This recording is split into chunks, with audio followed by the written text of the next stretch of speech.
Streaming in 3, 2, 1, action. Good evening. Today is Wednesday, January 10th, and this is the HHCSD Board of Education meeting. Before we get started, may we stand for the pledge.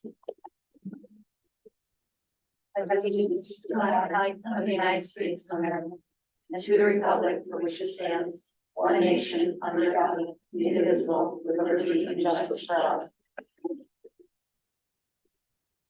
All right, sorry, our executive session ran a little bit late and I hate to keep people waiting, so please accept the board's apologies for the delay. Before we get into our agenda and get cruising tonight, we have a very special celebration this evening on our agenda. So I would like to start by calling up Mr. Lou Riolo, the Assistant Superintendent of BOCES, who is going to do the honor of introducing a little bit about our student of distinction and his wonderful accomplishments. Thank you. President Bernard, thank you so much. My name is Lou Riolo. I'm one of the Assistant Superintendents of PNW BOCES. I want to thank you, the board. I would like to thank the community for having us here tonight to celebrate one of your students in our career and technical education program. I've been a teacher for 26 years, a principal for 5.5, and now I'm an assistant superintendent, and I love this stuff. This is the best stuff, especially when we celebrate our students that we share. I'd like to thank everybody for their continued support of PNW BOCES, both our CTE program, special ed, our PL division, everything. The relationship we have with you and all our components districts is of the utmost importance, and we will always continue to develop those relationships. Tonight we're here for the student distinction, and your student Aiden is here also. I have with me Ms. Preeti D, who is the executive principal of CTE, and I'm going to have her come up, say a couple of words. We're going to have Dr. Roller and your president come up, give the awards, and then Mr. DeChico, who is this teacher for Aiden, is going to say a couple of words too. So, but I just want to take the time to say thank you so very much for having us here tonight. It's an honor, and we're just really excited to present this award to Aiden. Thank you. Thank you.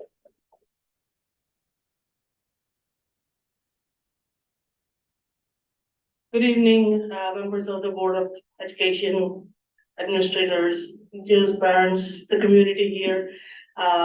As a principal at the Tech Center at BOCES, you know, I'm always proud to see our students achieve something unique and different. When I asked for nominations for students from Hendrick Hudson High School that are attending at Tech Center, and I received actually quite a few nominations. And then we had to choose which one would be really that exemplary student to receive this award today. And so we are very proud today to call on Aiden Mardell. Can you come up?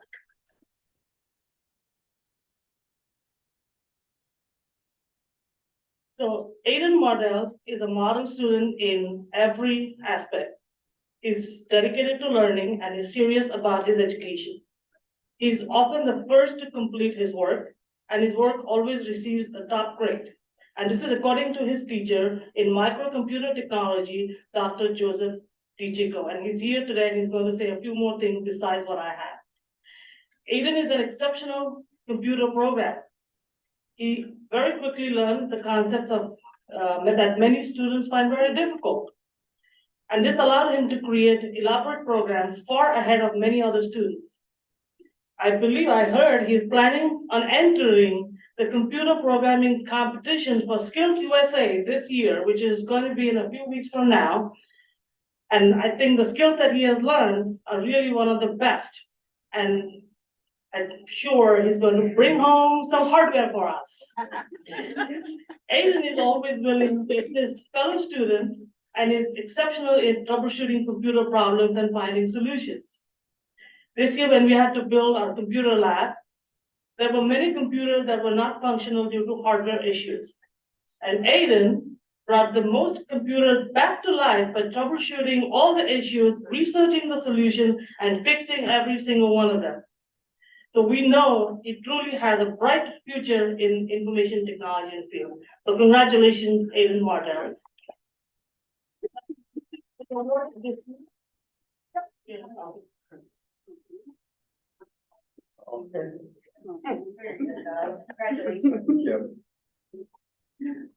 Congratulations.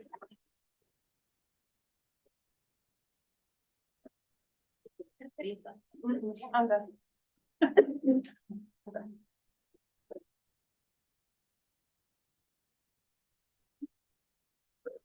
Yes, for a second. I'm going to call on his teacher, Dr. Ichiko Rao, to speak a few more little things that I really just brought something to show you guys as well.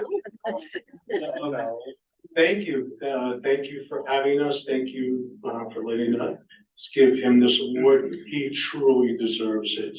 And I don't know if he knows this or not, when he completed assignments ahead of the other students, I would always set the bar up a little higher.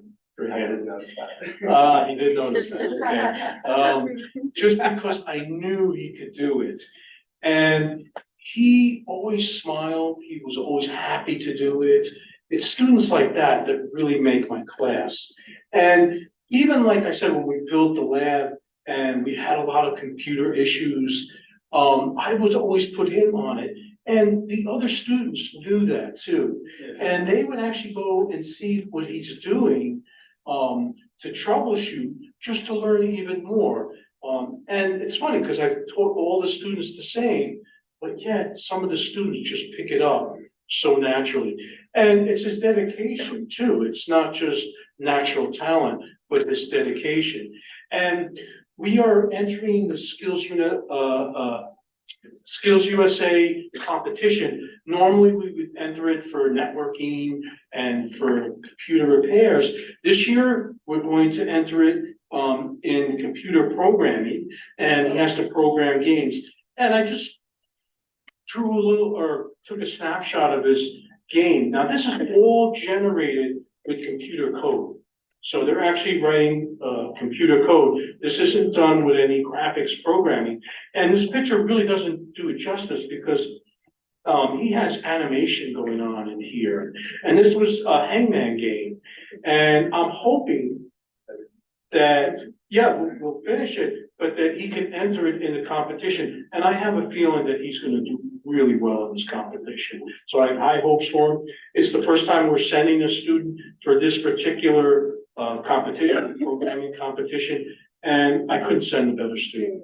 So I'm very proud of them, and definitely everyone else should be also there.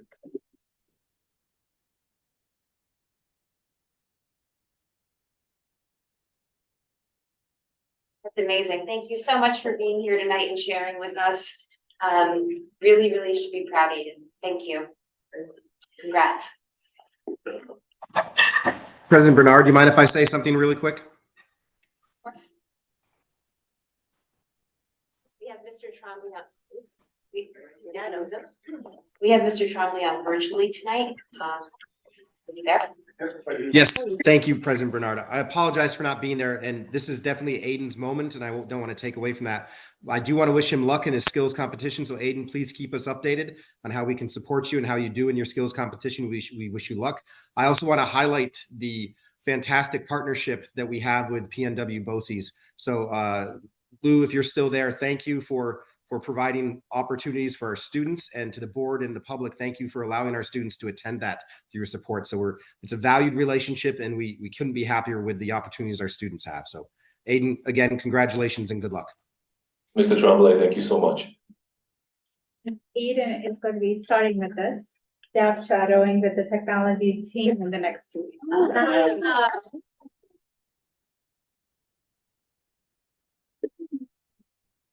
Excellent. Thank you all for being here. Okay. All right. Can I have a motion to approve the agenda, please? Motion. Second. Second. All in favor? Okay, before we get into the consent agenda, do we have anybody for audience comments on non-agenda items? None, okay. All right, consent agenda. Does anybody have anything to pull this evening? No? Can I have a motion to approve the consent agenda? Motion. Second. All in favor? Darren. I believe we have a donation this evening. I have one. I think one came. There's two. One came out. Okay.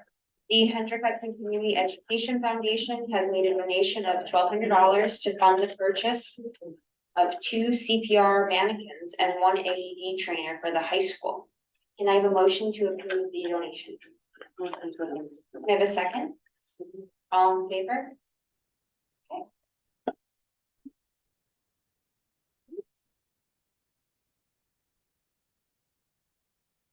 Okay, that takes us to our superintendent's report. Bring back Mr. Chavez.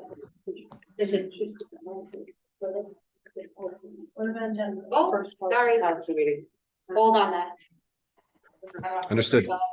Good call. Sorry, we have to do the policy first. Somehow That's much more before- exciting than, that's Okay. much more exciting. We have, Yeah.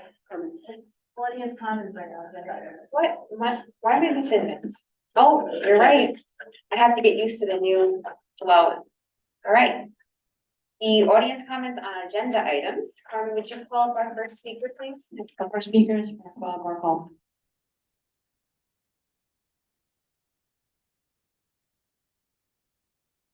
Hi, everyone. I'm Francois Barkham. I'm the first vice president of the HHCA. As you start talking about the budget for this year and succeeding years, I just wanted to make a few observations. One of which is, since 2011, the budget has increased from about $70 million to over $93 million, which is an increase of about 33%. Which is in line with the consumer price index, which over the same period has increased by 34%. However, one thing that hasn't increased during that time so much is the teacher salary schedule. Over that 13-year period, it has increased by 5%. We've taken zeros 7 of those 13 years. And we still are hoping to get 1.5% increases next 2 years if inflation is high enough. That seems like the oddest thing to hope for, but that's what we get to look forward to. Other people who work for the district get yearly 2% increases or 10% increase, depending. And I think that more priority should be made towards infrastructure. Due to a roof leak this morning, the HHCA president had ceiling tiles sodden and broken all over his floor.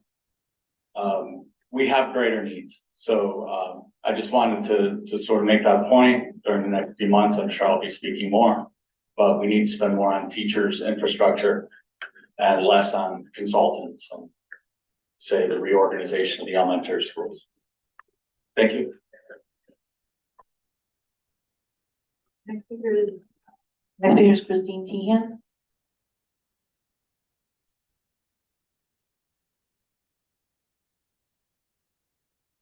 Good evening. In the 1 month since you made the decision to restructure our elementary schools, you have developed the start of a budget that projects our taxes to go up by 6.42% so far. Considering how fast you made those projections based on information you already had at your disposal, I'm left to question why this process wasn't started so thoroughly before the vote. I listened to the auditor present at the December 20th meeting. He is someone who specifically has experience helping schools and districts where nuclear plants have been shut down. Yet when asked, he said he could not compare us to any other district because, to paraphrase, we are in a uniquely dire position. The 0% increase in taxes last year might have seemed like a gift, but combined with all that is currently happening, it feels like it might have set us up to see significantly more dramatic rise in our taxes than we anticipated for the years to come. These are certainly lessons we must learn from.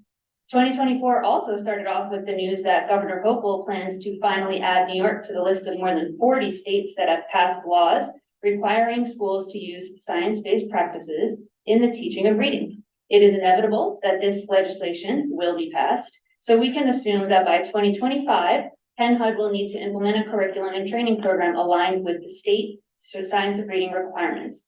And I just want to say amen to that. But changing how entire schools approach teaching is a massive undertaking that requires loads of time and money. So I do hope that incorporated into the next public presentation of the budget process will be considerations for our transition. I do not stand here in ignorance. And I hope you don't sit there and take your position of power for granted. You have control over tens of millions of dollars that can determine the opportunities and futures of thousands of children. Yet public school is a socialist system that attempts to function within a brutal capitalist economy in a society led by politicians who value big banks over education, not to mention the curriculum companies and publishers who are just trying to make money. You certainly have your work cut out for you, and I know the more you understand about the system, the more you can anticipate. This law could have been anticipated in years in advance. And if you truly think that it is worth all this money and effort to keep second graders and fourth graders from experiencing 2 straight years in the same school, from making first graders change schools 2 years in a row, from busing kids from Peekskill to Furnace Woods for some reason you have yet to explicitly state, if you truly think that Plan B is worth all this time and money, then when you present us with a budget that will likely require a 60% vote, it will certainly benefit you to explicitly walk the public through exactly how our students will be benefiting from all that money that they were not prepared to spend. Setting us up to have a budget voted down would be a travesty that would be difficult to come back from. And I'm not being dramatic. Things can still change more to be coming later. Thanks, Christine. Just one thing. I think that hopefully later this evening, you'll hear more about the budget and the process and overcoming meetings. But one thing that I did want to respond and say is that you said we now came out with a 6%. This currently, what you see tonight, this is not the board. This is the staff of the school district. It is the superintendent, it is the administrators who are putting together a budget based on what they feel the needs are. The folks sitting here at this table have no idea what's in there yet, except for those in finance committee who have about this much knowledge. So our work begins now. So what's being presented is at this time of year, it's always the high, and we have to go through and figure out what our priorities are as a district and as a board and keep moving it forward. We have not gone through the process yet. Okay, good. Thank you for explaining. I am aware that you don't make the budget, you approve the budget. Well, we don't make it, right? So the board has to go through the process of each department, and this year we're going line by line by line. Yeah. And we're doing it publicly. So, we have influence, we set parameters, hopefully you'll hear more about them tonight, and certain decisions, right? But the board does have to feel good about the budget. However, the administration does the work to come with this document. So it's not the board, and most of these board members have not even found out. There's people at the table who do make the decision and who are bringing that to the table, so I speak to everybody. Right, as well as building principals and other staff, yeah. I understand. Thank you. Yeah. Now we're at superintendent's report. Is that it, Carmen? Anyone else? Oh my God, I'm just trying to rush through this evening. Okay, so our policy reading is a first reading of a revision of policy 8130.2, workplace violence prevention. I'm just, before I read this. We just approved this, on January 3rd. And then NISBA made a recommendation to add 2 words. And they are at the very end in line F, so I will not probably get to that in reading it, but I just wanted to point it out, before I even begin. Are we allowed to vote on that correction tonight? We can make a motion to vote and move it forward tonight, yes. All right. Okay, policy 8130.2, workplace violence prevention. The district is committed to establishing and maintaining a safe. Motion to waive the reading. Second. Favor? Okay, so like Erica said, there seems to be 2 words that were added after we approved this in January. That's letter F. Can you just read? Yeah, it's letter F of section F that begins with, as required by labor law 27B, the district will develop and implement a workplace violence prevention program to comply with the law and its implementing regulations. The WVPP will include elements required by law and regulation, including, and F is a plan for annual program and review and update. So we added and update based on the NISBA recommendation. Thank you. Okay, I'll make a motion to approve the revision to the workplace violence prevention policy. We have to make a motion to waive the second reading. Someone has to make a motion to Motion to waive the second reading of policy. policy. Sorry, Wait, second that? 8130. Second that. All in favor? Aye. Now I can make a motion to approve the workplace violence prevention policy revision 8130.2. All right, Tracy, let's check that off the list. Okay, now finally, Mr. Trombley superintendent report. But wait. Thank you, President Bernard. I appreciate the time. I hope everyone and their families made it through this weather event safely, and we're able to move on from that. I just want to remind everybody that on January 15th, this coming Monday, the district will observe and give time for others to reflect upon Martin Luther King Jr.'s contributions to our society and the impact that he had. So we will not have school on the observance of Martin Luther King Jr. Day this coming Monday. We will have our second meeting of the Elementary Reconfiguration Task Force tomorrow. This group is an advisory group, but also a group that's meant to receive information from the district as we move through the process of the reconfiguration in accordance with the Board of Education Policy 5110. So we will have that meeting tomorrow. Any outcome from that meeting, please make sure you visit the website under the Elementary Reconfiguration, because the agenda and any outcome will be posted there for the public to view. And if you have any questions as we go through the process, please be sure to email esquestions@henhudschools.org, and we'll be happy to monitor that and respond to your questions there. It's an exciting time of year because it's the kindergarten registration. That will begin opening on the 16th. You can expect a letter to be coming from the district in the next few days. Just one note, if your child is already registered for UPK, there's not anything you need to do. You're already in the system, but a letter will be going out to all prospective kindergarten parents. So it's a very exciting time of year as we welcome the next cohort of Hen Hud sailors into our ship, if you can let me use that analogy, as I'm trying to learn the nautical terms here as an old airman. Just a brief aside to that, we do have part of our reconfiguration is we are looking for possible partners to provide our UPK program so we can expand the offerings that we have there. We do anticipate releasing the RFP for that revised program or reimagined program tomorrow, and the RFP will be open for people to respond to and entities to respond to, possible partners, until the January 31st. So please do be on the lookout for that. I believe Dr. Ruller, it will be on our website. I believe that it was put in the newspaper today. Okay. And it may be on the website right now. I was just going to check to see if it got posted. I apologize to put you on the spot, but thank you for that. I normally at this time, my report is done because we don't have any follow-up questions from the last board meeting. And I normally do have to remind my wife to put the children to bed, but since I'm here, I will just yell up. And since I hear quiet, I think they're in bed until they hear the exciting budget presentation we have coming up from our Assistant Superintendent for Business, Enrique Catalan, which I'm sure they'll wake up and want to look at all the finance numbers we have there. So that's the end of the report, but I can transition right into the next agenda item and give some context to the update that Enrique will be giving us. Before our budget presentation, we do have our PTAs with us. Oh, great. Okay, thank you. I apologize.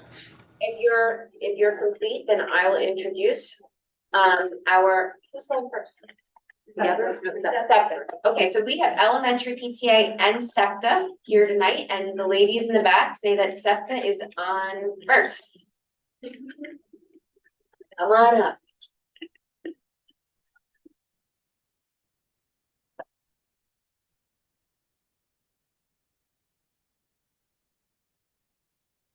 So we are the special education PTA.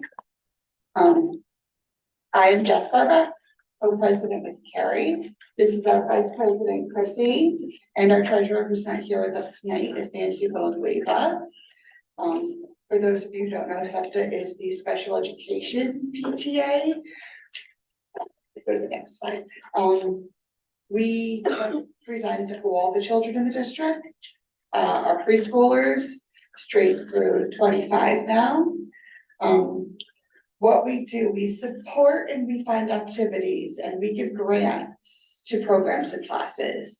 For example, this year alone, we just today actually purchased 16 modified recorders for our 3rd grade ABC kids at Furnace Woods. So they would also get to participate in the recorder music program.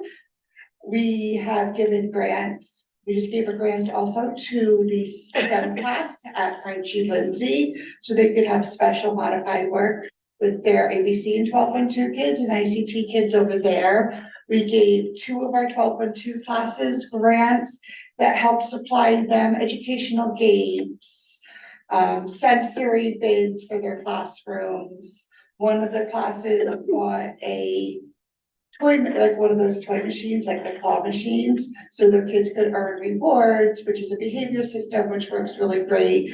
We gave one of our kindergarten and 1st grade ABC classes a grant. She purchased a whole sensory corner, a table, and wonderful things. So we really support all of our special ed classes. We support all the programs, and we don't just support kids who are classified as special ed. We will support any child. If your child needs help with reading or math, or your child is gifted, we will support any child in this district, which is what really separates us from the other PTAs. We host at our meetings guest speakers that are educational. Our goal is to educate parents. We also want to be a community. We want to be a safe place for parents to come and speak to each other, make friends with each other. We just want to really be there for other parents while educating them as well. We do have fundraisers which help cover our costs. We just did a SAC fundraiser that Carrie ran. And that's basically what we do. And how you can support us is you can become a member of SEPTA. You do not have to come to our meetings. You do not have to have a special ed kid, but being a member really supports us. It is the best thing you can do to support SEPTA. If you're not a member of SEPTA, join. Really, you can come to our fundraisers. You can purchase from our fundraisers. We're looking at having a bowling fundraiser this winter, which should be a lot of fun for families. You can come to our meetings, and if there's a topic you'd like to learn about. We do offer our meetings hybrid. We are here and we are virtual. We post our links on Facebook. We post them online. Our next meeting is January 31st here. And just tell people about us. If you know a friend who is struggling, tell them that we exist and we're here to support them. And basically, Your meeting's at 7? 7 on the our meetings 31st? are 7. You should come. Thank you. Thank you. Thank you. Thank you. Sorry, I was on the calendar.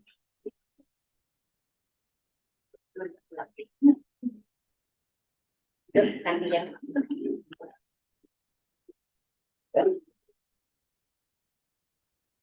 All right, look at She's making sure that your meeting is in her calendar. All right. Now we're switching over to the elementary PTA. Jess, both? Yeah, I'm both. She's both. I'm both. I don't know. Take it away. I do. So I'm first going to send my apologies for Antoinette Pio. Antoinette Pio is my co-president, my partner in crime, but because we had to move the middle school music concert, lead her child orchestra, possibly band. Antoinette, I'm sorry, but I don't know where Daniel plays. It's orchestra. She is there tonight, so she extends her apologies that she can't be here with all of you. You know how much she loves PTA and for how long she's PTA. So thank you. What we're going to go over is just who we are, our executive committee. We also want to put a shining light on all our committee members, those who hold leadership positions within the PTA and those who have volunteered. And we may have missed people. So first off, our apologies if you do not see your name on the slide. Please let us know, and so that we can recognize you at a future PTA meeting. We're gonna go over the first half highlights of what we accomplished in 2023. And Jess is here because she's a part of our executive committee and she did not want me standing alone. So thank you, Jess.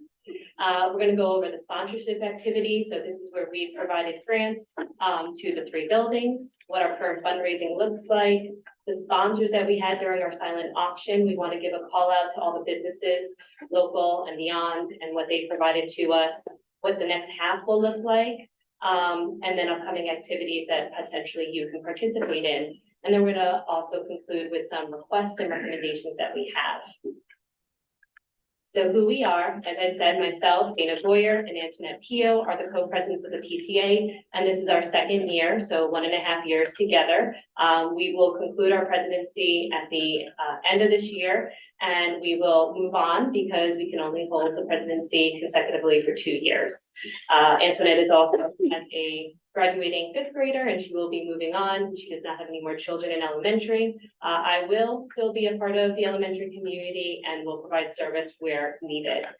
Our FGL vice presidents are Allison Hubin and Katie Stromer. Our EV vice presidents are Tina Sherlock and Jess Burbeck, who is right here with me. And our Furnace Woods vice presidents are Alana Silverman and Nancy Henning. And in the audience, we have our recording secretary, the lovely Christine Tehan, and the wonderful treasurer, Romeo Zijan, is with us as well. And of course, we can't do anything without our corresponding secretary. And if you are on our emails, you see the wonderful work that Rebecca Pettit does each week with our updates. So I just wanted to say thank you to this executive committee. Most of us have been together for 2 years. We have a few newbies like Romeo, Christine, and Nancy who joined us this year, but we have been a powerful unit together and we work so well together. So thank you all for the work that you do each and every day, supporting the building, supporting your principals, supporting the teachers and staff, and supporting Antoinette and I. So now these are our committee members. And again, there are so many people here in the audience. You've already met Carrie, and Carrie does a phenomenal job with our class parents coordination alongside Amy Guerrero, as well as Marissa Dietrich, and Marissa helps on Marissa leads our academy with Carrie and Amy. So there are just so many people here. And if I listed everyone's name, we'll add another 5 more minutes to my presentation, so I won't, but I just want to say to all of you who put time and effort into a committee, leading a committee, putting time in the buildings, working alongside each other, we really appreciate the work because we can't do it without you. And if you are interested in volunteering, there's still more time and more events, so please come out and help and just let us know. You can always reach Antoinette and I at president@hhepta.org. We're happy to have you. So first half highlights. In September, we started with the back to school activities.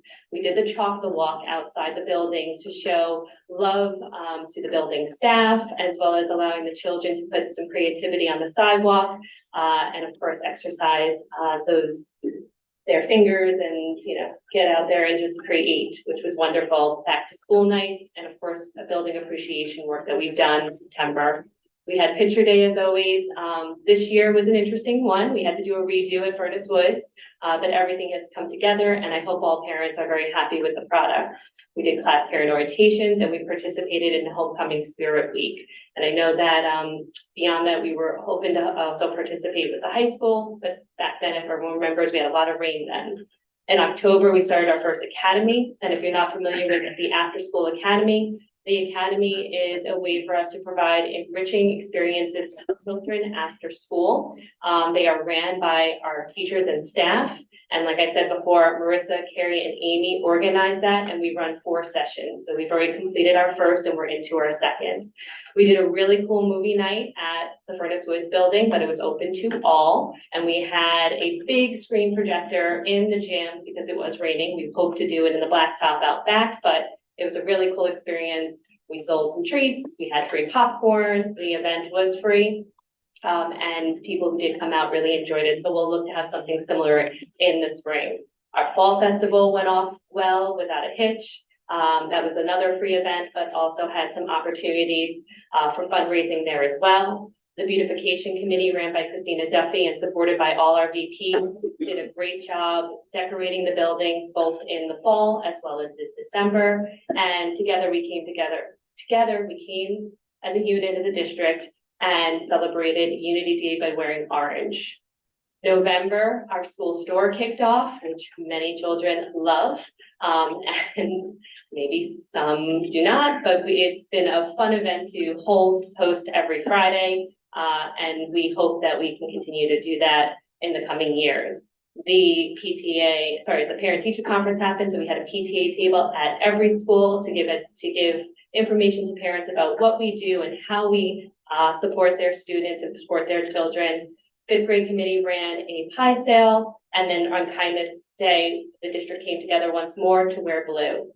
In December, we had holiday decorating, so the beautification committee, alongside the VPs and building admins and staff, put beautiful displays. So hopefully you were able to walk through those buildings and see all the decorations that we supported. We also had our silent auction, we had our breakfast with frosting, and then we hosted our holiday shop before we closed out with the festive sweater pajama day. And in addition, we supported many building activities per grade around the holidays, like gingerbread houses. And we also had ice cream making. I know that I believe the fourth grade did cocoa, hot chocolate, cookies. They did cookie decorating. So different events that we were able to support. So this is a little fun picture. Shout out to Mariella for creating it for us, kind of summing up what we did the first half of the year. Okay, so now, as I said already, this is all the sponsorship opportunities that we've had a chance to honor, and some of the ones that I haven't mentioned was at Furnace Woods, Miss Boyle's Sailor News program. We were able to support her with a new mic, tripod, and lanyards for all the newscasters, which was great. For Mr. K, our physical education teacher at BV, he was looking for new equipment and new jump ropes, tetherball, different types of balls, soccer, football for his building and for the second and third graders, and we honored that, and he has now received everything on that list. And we are supporting reading book bags. We did support at the beginning of the year homework folders. At FGL, they recognize student birthdays with bookmarks. And again, this is just everything that we are able to provide to our students. And then on the other side of it, we also did a wonderful holiday scarf for all the students. We did a holiday gift for the teachers and staff, and we continue to recognize not only them, but specific groupings within the building administration as well. And then we had the back to school sweet treats for teachers and staff too. So around 22,000 we've spent so far. And of course we have more to go. And this is how we did it. So Academy Hope supported, school store, our festivals, holiday shop, silent auction. We did a magazine sale. Thank you, Romeo. Our pictures, our toolbox. When people buy the supplies from the toolbox company, we get some proceeds from it by being a PTA membership, although PTA does not like me to say that or any of us to say that, but a component of it does go to us for that provides us with funds. And then of course, open donations, box tops for stipends, spirit wear, and we have a merchandise shop too. So if you are interested in some really cool items like a water bottle, keychain, magnets, stickers, some of the extra scarves, shirts and hoodies, you can go to our member hub website and check out some of those merchandise. And Allison will make sure it backpacks to your students for them to bring home. And then this is our silent auction sponsor. So we had so many businesses who came out and provided us with items. It went over very well. And the best part of the silent auction are the school experiences that we get to provide. So thank you to our teachers, our staff, and our administrators. Mr. Trombley's 3 lunches all went. I won the one with Anita Joy, so I'm really excited about that one for Johanna. And we are just thrilled that we can continue to provide this event to all our families, and they get to bring something home for themselves, for their child, or or not, or for as a gift to someone else. So it went over really well. All right, so most importantly, we wanted to use this opportunity Our positions are for 1 year on the executive committee. And every year we have to, per our bylaws, create a nominating committee, and that nominating committee is voted into their positions, and they create the slate of officers. And we are seeking individuals for the nominating committee. We held a conversation last night at our January meeting and received 4 individuals who raised their hand to be members of the committee from our membership. And then we've also have 3 that are coming from our executive committee. So we have 7 so far in play to be voted upon in February. But that doesn't mean we can't have more contenders to be considered for the nominating committee. This is probably the most important job that we have from our volunteers, because these individuals have the opportunity to make the future slate that the membership will vote on. And like I said, our positions are for 1 year. So for co-presidency, myself and Antoinette will not be running. And we are looking for 2 co-presidents. We are looking for VPs for our buildings. We are looking for a recording secretary, although Christine has 1 more year, if she'd like to take it. Corresponding secretary, we will need someone new in that position. And treasurer, Romeo has 1 more year, but you know, we're lucky about that as well, so we can have consistency. We're not looking to shift the executive committee based on your decision that you made with the policy. We believe that our structure will still work in the new model, because we can also look at those VPs either by building or by specialized committee. So there's different ways that we can structure the go forward of the PTA, but we as a group will leave that in the hands of the future executive committee that is voted in May. And then what to expect, we got 3 great dances. Mariella and her committee put on an amazing dance. So if you have a child in one of those buildings, please go. It's a lot of fun. Spring Festival will be upon us. Family fun nights like bingo, game night, craft nights. We will have our Scholastic Book Fair, coinciding probably in March and April alongside the parent-teacher conferences. We're looking to do 2 parent education forums. And we have different fundraising activities that will help to continue to support. And then sponsorship wise, we will support our science fair for those that want to run that in their buildings from the principal's perspective, transitional gifts and activities. We also support 6 high school senior scholarships that will total $3,000. And then we have still for the remainder of the year, our teacher and staff appreciation activities and any fun activities that the principals would like to do in their building, field day, or for bubble bus, popsicles, but you name it, we will of course be there to bring that into our buildings. And any additional assemblies that we're looking at. There's some science ones that have come up that the buildings are interested in, and we're exploring that to keep children in the buildings, but bring fun activities and educational activities there. And we're supporting some of the field trips as well that go beyond the BOCES budget.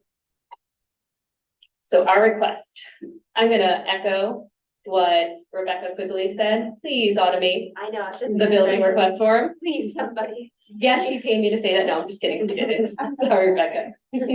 But we would love that building request form to be automated. It really would make our lives a lot easier. And I have ideas of how to do that in Google Forms that can lead to different chains of approvals that can sign up. We're thinking the same thing beneath us. So also automate the flyer approval process now that we know that this is a policy and we do need our administration to look at any flyers that may have fundraising attached to it. Can we look to automate that as well, if possible? And then we know that the 5th grade graduation date should be released soon. And just recently, Furnace Woods Site-Based Committee will be coming together, and that may or may not be on the discussion point, or it could be something that's discussed sooner than that. According to Mr. Cohen last night, he promised that we will know soon. They're just going through the coordination of what dates would work and backup plans. That's our request. So you don't have a date yet? We do not yet. But by this time last year, we didn't either. So it's okay. We're I anticipate having a conversation with Mr. Cohen tomorrow. I know he's having a conversation with the 8th grade with Mr. Giovanazzi to coordinate perhaps the use of the middle school. So I do anticipate to having a date so people can start to calendar that within the next few days. And just a request that is similar to high school and middle school, we know at the beginning of the year those dates. So maybe over the summer when we're thinking about the high school date, the middle school date, we just put in that elementary date too, right at the beginning. Technically, strategic plan. I'm gonna go back to it. I do that a lot. We've discussed the communications is that the calendar for the year is actually done ahead of time. Yep. So everyone has those dates, Yep, just like anything else, moving up graduation should be included in that. So I think that's our goal, right? The district's goal to be doing that. I mean, the principals know we have to set dates, some things change. Yeah. Which is great when it's released in the beginning of the year, that we have that one on there too for those future grades. So that's the sort of request. Questions, thoughts, ideas, we're open. Nothing, you're all smiling at me. I did want to just make one comment, the scarves that you guys bought this year, Shout out to Allison. to say, my kids were wearing them the other day when they were sledding down here. They wear them all the time, they love them, thank you. You're welcome. They were great. That was one of our easiest decisions to make as an executive committee. It was a big ticket, but we knew it was the right Love move. them. Yeah, They were they're great. beautiful, and they came out beautiful, They did. quality. So, and there's extras, so if anyone would like, they are on our merchandise website, sponsored by Allison. Or coordinated by Allison, so please check it out, we're really excited about just the rest of the year. And of course, closing it out with a bang, so let us know what other ideas you may have, and we're all ears. Thank you all for being here tonight. We appreciate it. You're welcome. Great.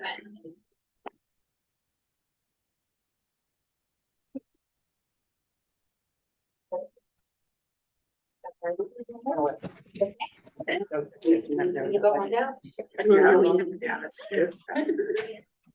All right, we're on our final presentation of this evening. It's the 24-25 budget development presentation.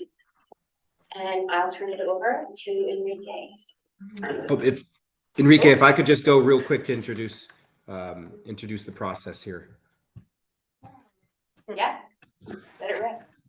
Okay, so President Bernard, Board of Education members, I'm pleased to present to you the superintendent's budget, and I want to remind everybody from my superintendent's report last month at our work session, where we provided context on future projections to set the background as to what the district must consider, not only going into this budget season, but into future budget seasons as well. So we term this the superintendent's budget because the board has charged us with broad parameters to build a budget throughout this process. And as of right now, we have a parameter to build a budget that is within the tax cap, which we will not know for sure what our tax cap is for a few more weeks. But what I have done is I have gone back to my administrative team, who has gone back to their teams and their departments, including our teacher leaders. And we've asked them to tell us what they need to run the best possible programs and best possible departments, providing the best educational opportunities for our students. So this is what our instructional leaders, our teachers who are in the classroom, our principals, our department heads, our assistant superintendents, our administrators, what all they think is needed to run based upon guiding principles such as our strategic plan, our district goals. We've asked them to give us their best thinking in a cost-effective manner, but still their best thinking as to what they would like to provide to help meet those stated goals as we enter into this season. They know that this is the first blush of the process because throughout presentations such as this evening, we do hope to get the feedback from the board to help us narrow down the directions that we go. For example, in upcoming presentations, you may hear presentations from Executive Director Lisa Shookman about special ed programs she might like to implement, and she will identify associated cost increases or savings with that. And we would like to receive feedback as to the sense of the board as to if that is something that we would be willing to venture down. So this is the first blush at a budget that we would know will look much different come March. And our March, we have a set deadline on a Saturday, a line by line, which will go into the granular detail as to what we hope to accomplish. So if we again revisit the process, tonight is the superintendent's budget. It will be the superintendent's budget until the board adopts the budget, which will be in accordance with our approved budget calendar. Throughout this process, we will be providing overviews of our programs, of our departments, and we will be providing that high-level overview so you get an understanding of what was done with this year's budget funds, what we hope to do with next year's budget funds, and then high-level increase or decrease anticipated based upon the presentation that you will see. That will accumulate in a line-by-line review in March, which still leaves us time before a budget adoption to make further revisions based upon feedback and input, in an effort to be totally transparent as to what we look to have in that budget. That line by line will go into granular detail as to where we are at that point in time and what specific budget codes contain what specific funding requests, leading to an adoption by the Board of Education of a proposed budget to go to the community for approval. And again, the community, having the background knowledge on the transparency that we've provided through this process, will vote on a budget amount, not the specific budget codes. And that's important because the district, unlike a home finance or unlike a private corporation, we can only have that chunk of funds to operate for the next year. So we try to provide the transparency in detail to the best of our knowledge, given parameters that are constantly changing, such as state aid, such as need, such as unanticipated expenditures. We try to give the best knowledge that we can to the public to help make them a formed decision upon an overall budget total to vote upon. So it's with great anticipation for a engaged discussions and the opportunity to provide you our best thinking. It's with great also pleasure that I introduce our Assistant Superintendent for Business, Enrique Catalan, who will take us through some background, some parameters, some expectations, but also our first initial blush at what we are presenting to the public based upon what our colleagues in the district have said they need to run the best program. So Enrique, I'll turn it over to you. Thank you. Good evening, everyone. This is the first presentation from many that you will be hearing from the whole administrative team. So I'm pleased to know that I'm the first one. We start with the mission. As always, it is important for everyone to understand and to remember that this budget is for the kids. This budget is important because it looks like whatever we need for the mission. All the money that we put into this budget is so we can achieve the mission of the district. And I'll interrupt Enrique once right here, but we did ask whenever any of our colleagues submitted a budget request, we asked them how it related to our mission or our strategic plan. So let's start with the background.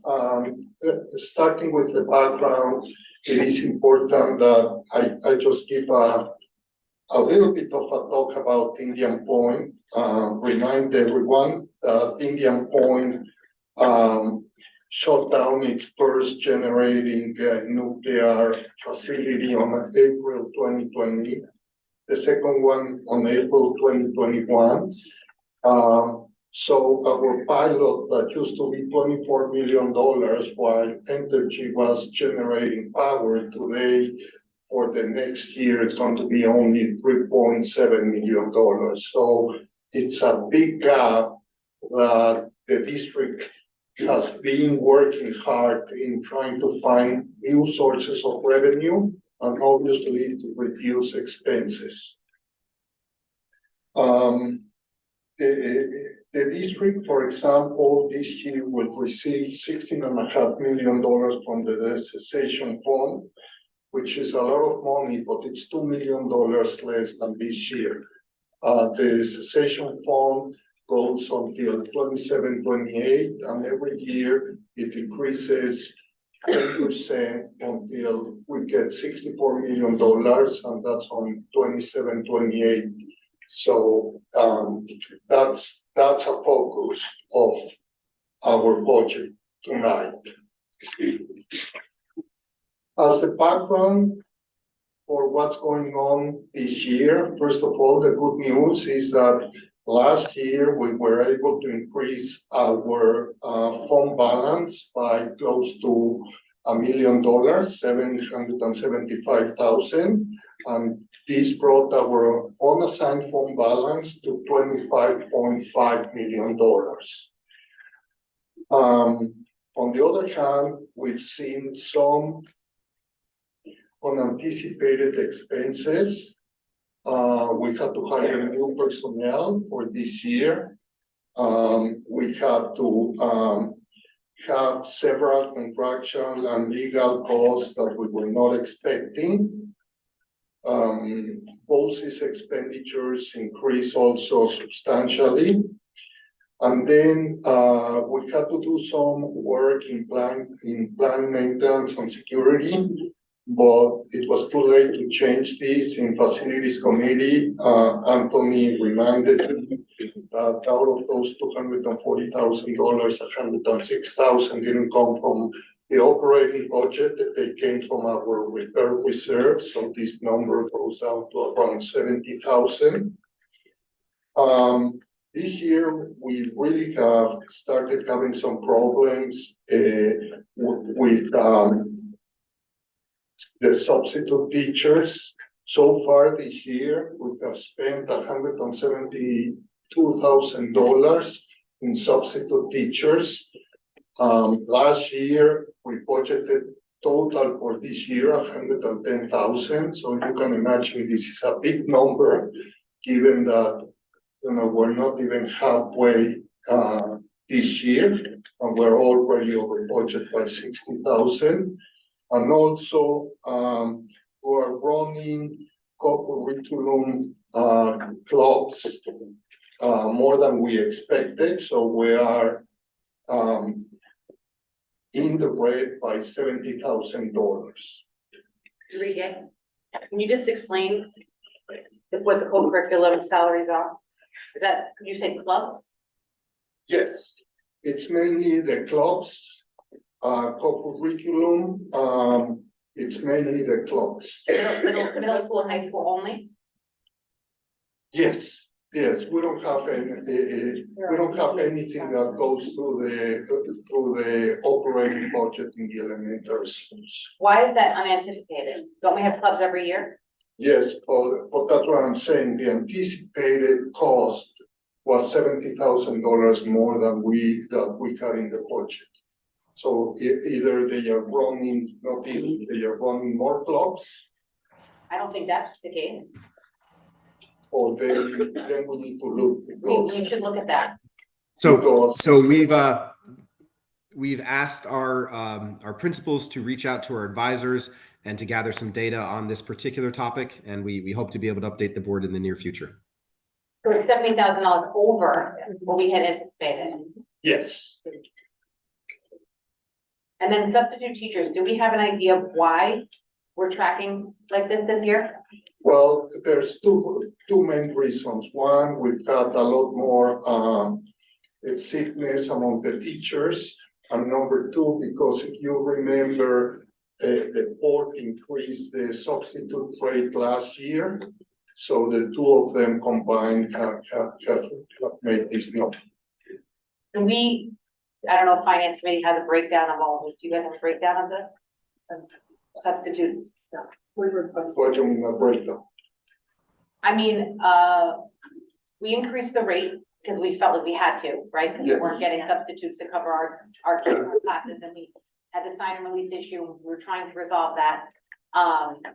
So I guess it's important for us to know how many of our substitutes are being paid at what rates, right? So to get how we got here. And then I think we have to look at our teacher absences. Are they tied to FMLA or disability, or are they just absences? Are they above and beyond the contractual obligation of the district? And how many of them are like a sixth assignment, right? Because we have sometimes we do that to cover. Is there any way that we can present this to the community so they have an understanding of what that, and I'm assuming that's a K-12 100. Yes. Can you also do it by building? Yes. It's by the we track it by building. So you know, before this year, we only had one rate. Now we have 3 rates. One rate is if it's certified, another rate if it's not certified, and the third rate is if you commit yourself and come for consecutive days, then there's an increase to the 10 consecutive days in the grant. Did our substitute opportunities expand with this change? Do we have more substitutes this year than we did in previous years available to us? So I brought that question up at our last cabinet meeting, and there was an initial, Dr. Roller mentioned there was an initial increase in interest because of obviously the more competitive rate. But substitutes, getting substitutes to take the jobs that they're put out each day by the number of districts is always a difficult thing to do. So we're always looking at different ways to address this. So we had a discussion in our last cabinet meeting to explore various ways to approach this. With the amount of money that we're spending on substitute teachers, does that put us to a threshold of looking at other options, such as exploring more permanent subs in the building, ideas such as that? But I do, Trustee Mills, want to make sure that I have the data that you'd like to receive for the board. What specific data points would you like to see related to attendance? And we can make sure we get that information for you. I would like to know if a teacher is absent, if you have coverage. So if there's an increase of teacher absences, does that mean kids are sitting without instruction?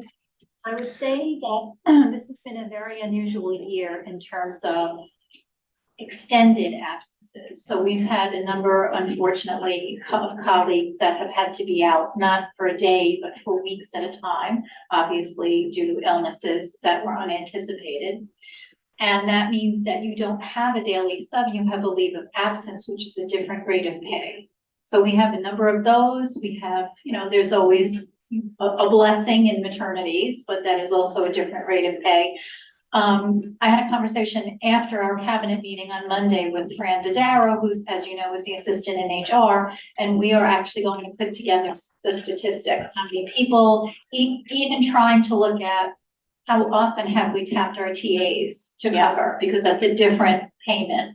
So, I won't have it tomorrow, but we are we're curious about those numbers, but it has been, I would say, an unusually challenging year for this. I think the community would like to know the number of absences, the number of teachers out a day by bill. What buckets they fit into. Some are out of control. If it's disability or FMLA or long-term absence, right? They're in a different bucket than. And if there's any kids that are sitting with no supervision, who's covering these classes? That is the question of the day. And I know that Superintendent Trombley was in the process of negotiating a different way to cover at secondary, where a teacher in a department could be paid to cover an additional class. I don't know that that has been completed yet. And as you know, at elementary, it's a different process entirely because their teachers are not available that way to do that. So most often, if the permanent sub is not available, or there isn't an outside daily sub, then they will pull one of their TAs to cover that at the elementary level. And at the high school, the middle school level, when they have an excessive number of absences and they can't cover them. Because we have this large substitute teacher amount, but we don't always have coverage. Where do the kids go? So I know that we have still that situation of everybody's in the cafeteria, in the auditorium, so to speak. I know that sometimes the building administrators have covered a class. So we are still scrambling for coverage. There's no doubt about that. We have a nice number of daily subs, but again, they do that at their convenience. So if there's an opening available tomorrow and they're, doing something else, they're not going to respond to that opening. But there's usually not instruction. Right. So the kids are losing out on instructional time. Correct. And we've discussed this also. What does instruction look like even when there is a sub? And that includes the elementary level. We just had a conversation because a good thing and a bad thing is our reliance on technology. That's a great thing, except that a sub doesn't have. So what does sub coverage look like in terms of learning for students in the course of that day? I would think if you're also sticking them all in the auditorium and the cafeteria, that would cause behavioral issues. We're not in the cafeteria anymore. No, you're not in the cafeteria. That's done, thankfully. Yes. Margaret, I have a quick question. For the long-term, I think you just called leave replacement, does that have a different line item or does that still fall inside the substitute teacher? I believe it still comes from that pool, right, Enrique? Yeah, it really depends. If we don't have to pay the regular teacher, then we take money from that salary and move it there. But if we have to pay the regular teacher, then it comes from substitute. Thank you. One more question for you, Margaret. If you're talking amongst colleagues at other districts, are they struggling with the same situation? Yes. No one wants to do this work anymore. It's a challenge. Don't let, it's a challenge. And even at the higher pay rate, it is a challenge. So it's just. Are the other districts experiencing the same amount of absences? Well, I can't tell you, that's a personnel issue. So we don't sit at the table and say, how many people did you have out this week? But I would imagine that, people have in any given year, you have, like, as I said, the blessing of new families. So you have maternity leaves. I think for us, I mean, I've only been HR for 2 years, but I've certainly been a colleague for 10. I think this was an unusual year in terms of the number of teachers that had to be out for long-term health issues. Have we ever, this may be unprecedented, I don't want anyone to get nervous that this is something that I'm asking for. I'm just wondering what other schools do.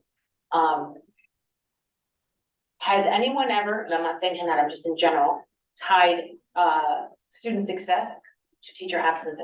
Well, it's an interesting thing because there's a brand new book out that we discussed together that actually reminds us that one of the data points we need to look at when we look at student performance is not just student absences, but also teacher absences. Because remember, if a student's out 10 days and the teacher is out 10 days, that's 20 days that that kid has lost. So that's an important data point in looking at performance across the board. Enrique, on this slide, I have one more question. Additional personnel at a cost of approximately $350. Is this the additional elementary school teachers? It's several. On the one hand, if you remember, we exited some teachers in the secondary. These are 3 of the teachers, the 3 new teachers that we added during the summer. And then, if you remember, we were going to cut several teaching assistants. We didn't do it. So when you do the extra money that we pay for everyone that we did not have in the budget last year compared to what we're spending, that's enough. How many teachers, we budget for additional teachers, correct? So year over year. Year over year, we assume that we budget to have contingencies to hire additional staff. Correct. We always budget for contingencies, but for me, this extra 350, it means that in personnel salaries between what we lost and what we added, the positive was 350. We can cover it. We can cover it, but this anticipated expense in the sense that we didn't budget during the budget time for the 3 extra teachers. So this would include personnel costs, not only maybe additional administrators, additional teachers, but also breakage that might come with their salaries as well, or lack of breakage as well too. I mean, for example, what's that mean? Breakage. So Go ahead, Mike. So if you have a teacher if you have a staff member who's making $100,000 and they leave the district, but you hire a a staff member making $60,000, that's considered a $40,000 savings from personnel costs. We often refer to that as breakage between the old salary and the new salary that you brought someone in under. And Sorry, then the contractual expenditures and legal costs, is this 180K over what you had anticipated? We've already spent 180K over what we've budgeted for? Yes, because those are settlements that we did not anticipate. Well, we may need to see a list of those, because I'm not sure I know what those are. I don't know, I don't know. I guess it's important for us to understand what that looks like. Like on paper. Like, for example, we budgeted for our lawyers for 110. We're already above that number. So what are For we? the whole year. So right, are we 110 plus 180? No, Oh, okay. that's why I said contract. So every amount you see here, members of the board, is current where we see ourselves over the budgeted amount that we may have had to move money from another budget code, if that makes sense. So remember, we present and we budget by function code. What does that code do? Is it a curriculum contractual salary? In other words, is it a curriculum contractual expenditure? Meaning, is this something we identified last year that should have been coming in support of curriculum, and it was a contract, but we had to go above and beyond what we anticipated? So it's all of those types of expenses that we're just informing you where we are in terms of this year's budget. And it could, in that example of the contractual expenditures and legal costs, the board did, the district did engage in a number of study sessions related to topics that people wanted to know about, related to best practices in pre-K, early childhood education. So examples of that, those might have caused our last year budgeted expenses to go above and beyond what we thought we were going to spend. Because remember, these budgets are built in the spring before the fall, where you actually, in the summer, where you actually begin to spend based upon whatever need comes. Okay, understood. Thank you. Next.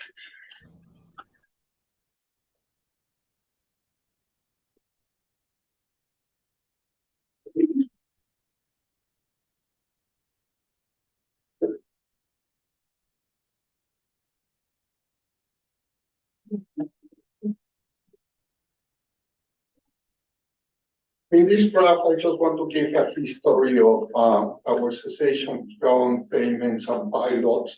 And as you can see, 2019, 20, and the following year, we were getting around $34 million from our pilots because both of the reactors were working. Then the following year, we received half of the pilot because still one reactor was working, but not the other one. And we started getting some of the cessation fund money. Then going forward in 2022, 2023, that's when we got the new agreement with Holtec that we got $4 million from Holtec, and the rest came from cessation fund. The important part again is, like I said before, 27, 28, basically our cessation fund money runs out because that year we hit the $64 million that the fund has for us. So I think it's important for everyone to understand about that pilot payments. And by the way, these are only pilot payments regarding India. So because it's $2 million left this year or next year? Is that the difference? In cessation fund money, Insufficient fund only. yes, Okay, so we somehow have to make up that $2 million. yes. Understood. Every year is the same. Okay. If you look every year, it starts shrinking, shrinking and shrinking. The way the cessation fund works, so everyone understands, is you need to have at least an 80% reduction in your pilot payment from the generating facility. That's why the first part, the cessation fund money was after only one reality. The cessation fund will give us 80% of the difference. The second year, they will give us 70%, 60%, 50%, 40, until it gets to zero. But before it gets to zero for us, the $64 million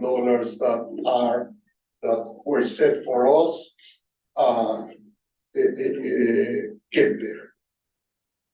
So that's why if you look in 27, 28, it's about $2 million, maybe a little bit less, because it's the last $2 million that we have in the fund for us. And again, so I want to remind everyone, we're talking only about pilot payments from Entergy and Holden. We have other pilot payments that we will discuss later.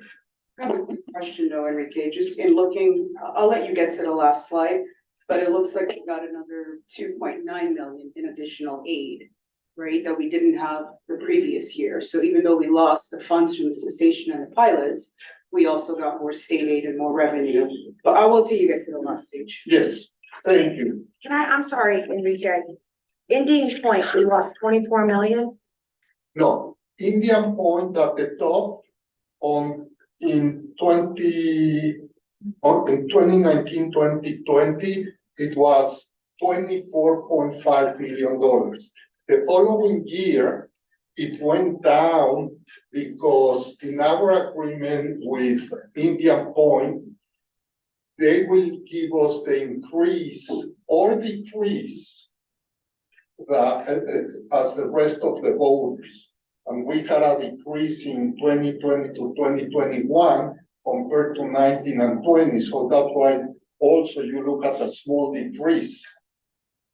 You see that how there's, so the cessation fund says compared to the highest pilot payment. So for us, we always compare it to 2019, 2020, which was around $4.5 million. We got last year and this year from Holtec $4 million. So our loss in pilot payment was or is $20.5 million. And the cessation fund is making up a portion of those $20.5 million. When you hit the year 27, actually, let's do 2930, and your cessation fund is gone, does that mean the taxpayer is then going to absorb that $20 million? Well, we can look at my projections, and basically what I'm saying in all my projections, I'm taking that into account.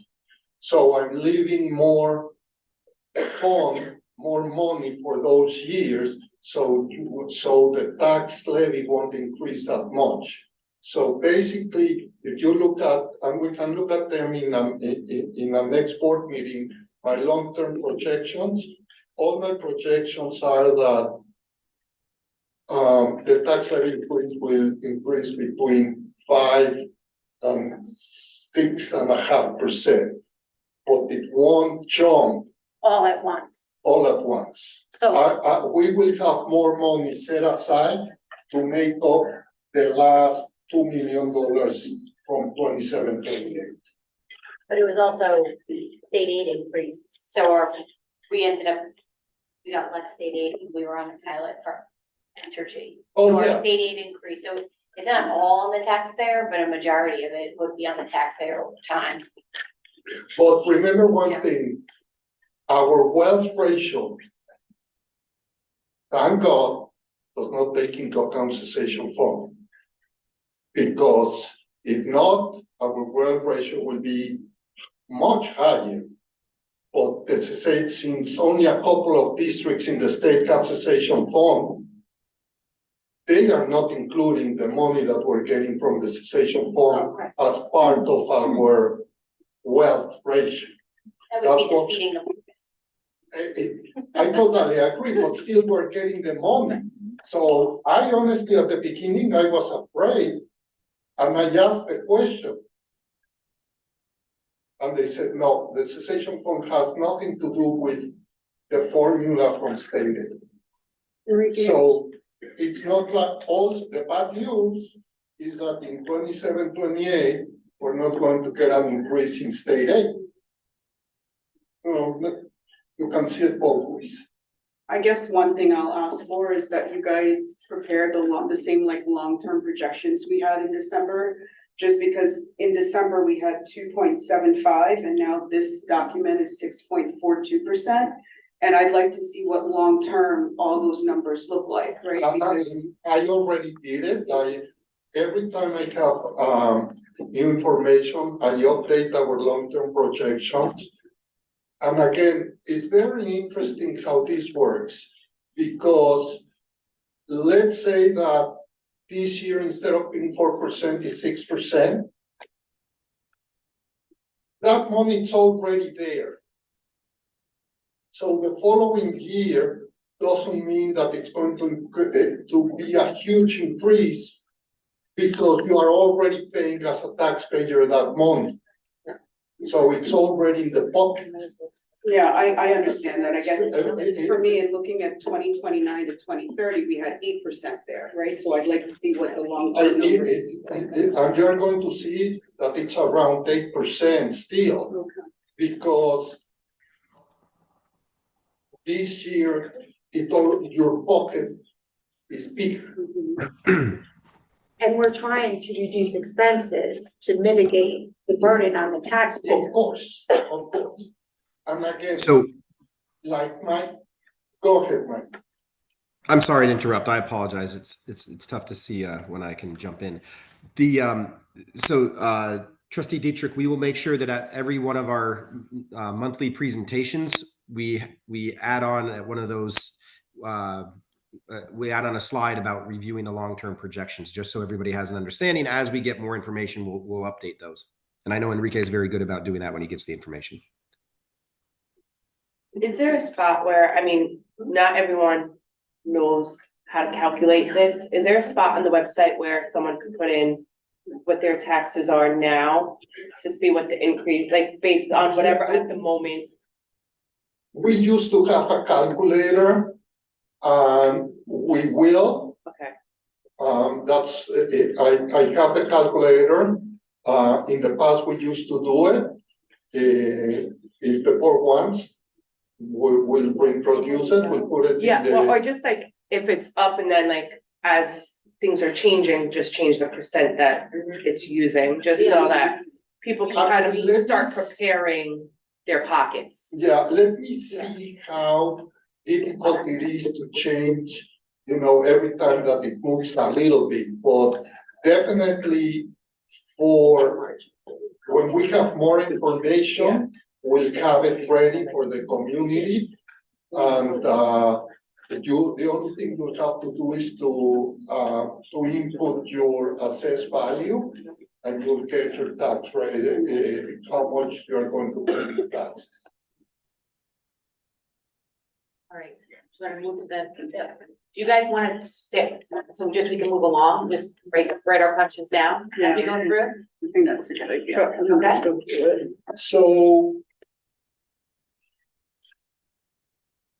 what's the tax cap? It's called the 2% tax cap, but it's really not 2%. It's 2% for the state of New York, in the sense that is the lower of inflation or 2%.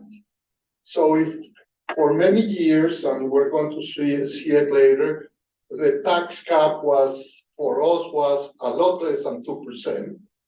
For the last 3 years, the tax cap for us was 12%, 14%, but obviously we were not going to increase the taxes that kind of amount. In the next slide, I'm going to explain the formula. But first, I want to explain the tax cap and the variables that we need for the tax cap. First of all, you need to know on the pilots from last year, from this year and next year. We have that information. State aid, we need to know our state aid because a portion of the tax cap comes out based on how much state aid we get in a couple of places. Then we also have the assessment growth factor. We have that number, and this year it was 1.0036. So our assessment increased 0.36%. And then also the capital improvement debt. So for this presentation that we gave our tax cap, we estimated the state aid and the capital improvement debt. The rest of the variables, like I said, we already know. And by March 1st, we will know what our tax cap is going to be. We will have enough information. And then if the state changes the state aid, then the final number will be later on.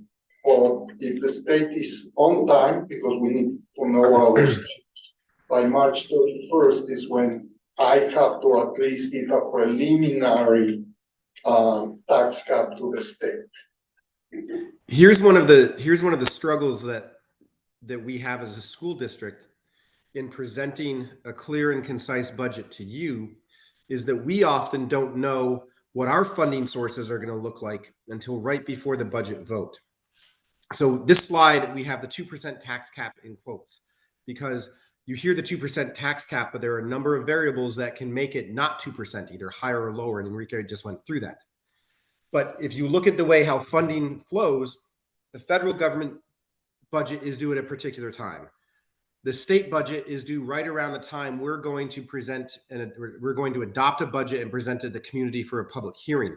So we could be getting, there's been times when we're getting our final state aid numbers right at the last minute that causes what we've presented, good or bad, to change, whether it be a more amenable tax number that might impact our tax levy or not. So that's why we constantly say this is a budget development process that we're going to give you the best information we have at the time.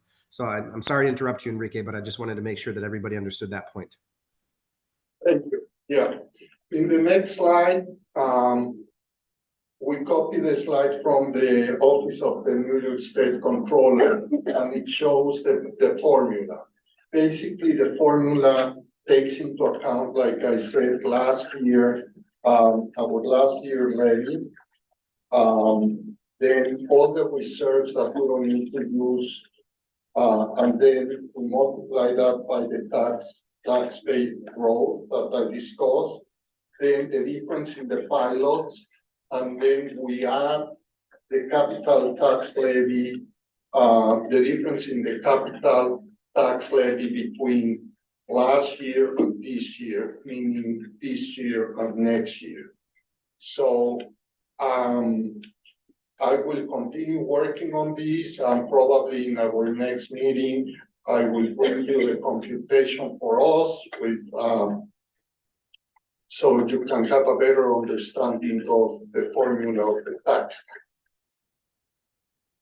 Next, here is what I was telling you about the tax cap, that it's not a 2%.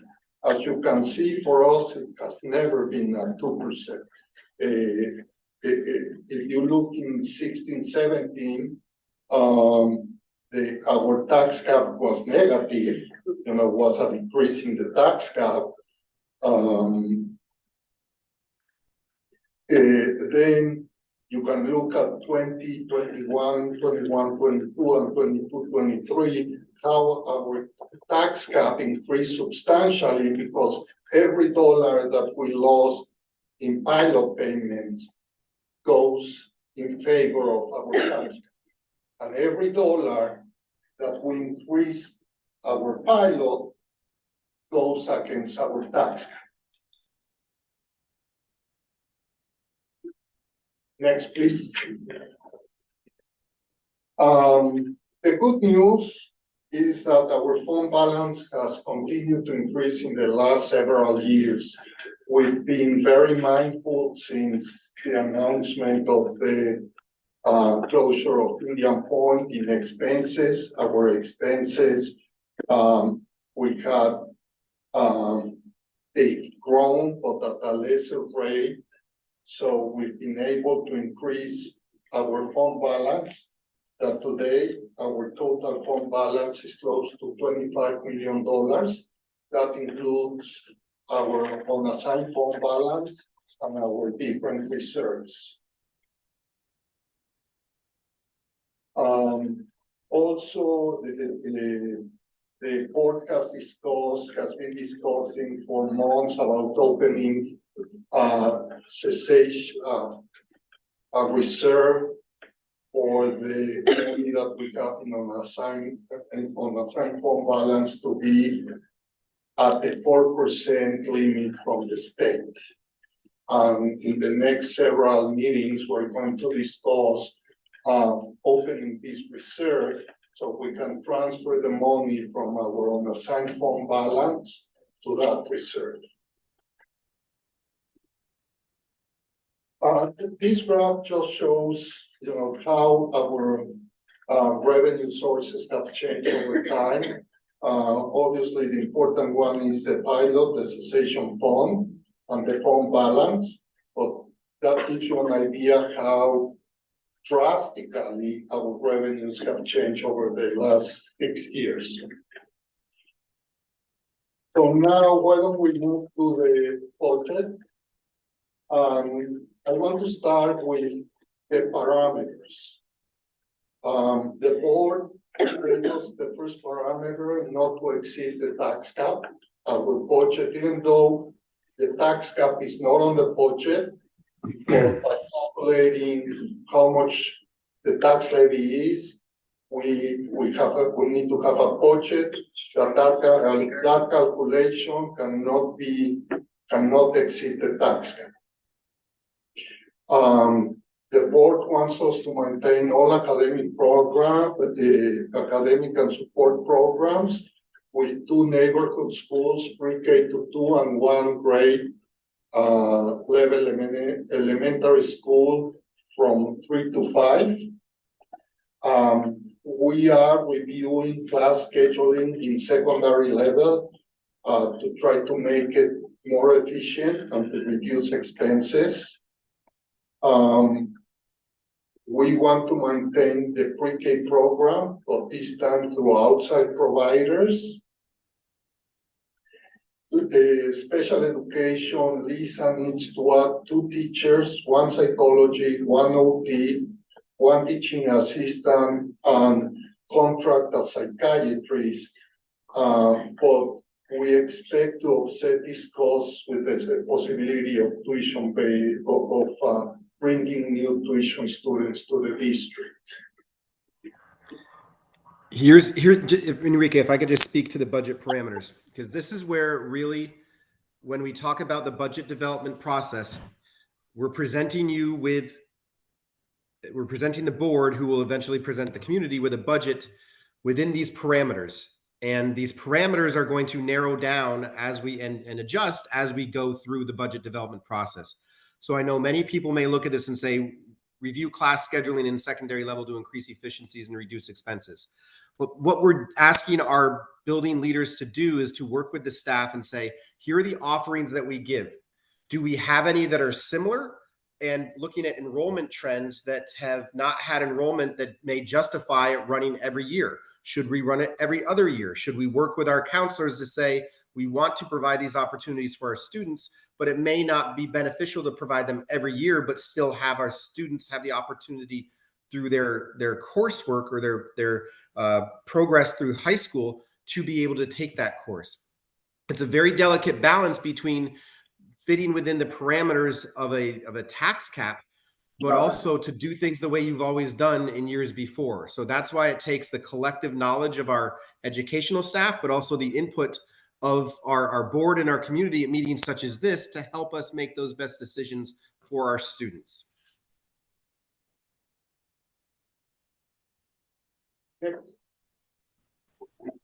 This chart just shows our revenue projections, and as you can see, obviously, the tax levy is the biggest part of the pie. It's $53 million.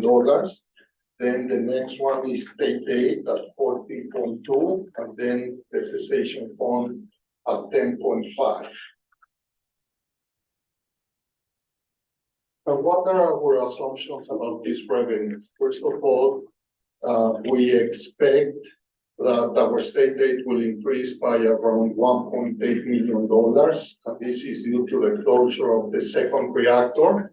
And if you remember, I always said that they take the last 3 years, it takes 3 years for them to change the wealth ratio. So for this year, they took into account the first drop in the payment from the first reactor. So next year is going to be the second, and that's why we believe that we're going to get an additional $1.8 billion.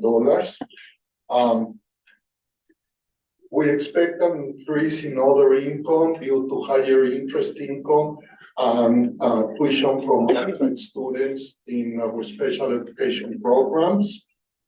Additional sales tax of approximately $200,000. Then last year, someone was questioning the applied fund balance, when we will start using the fund balance that we've been accumulating. Well, next year, we're going to put $3.75 million of fund balance to reduce the tax levy. Like I mentioned before, the pilots are going to decrease slightly to approximately $6 million, and the cessation fund money will go down by about $2 million. On budget expenses, again, the important part, the important thing of this pie chart is that salaries and employee benefits represent close to 70% to 75% of our budget. We are a service industry, we are a people's industry, so obviously salaries and employee benefits represent the biggest part of our expenditure.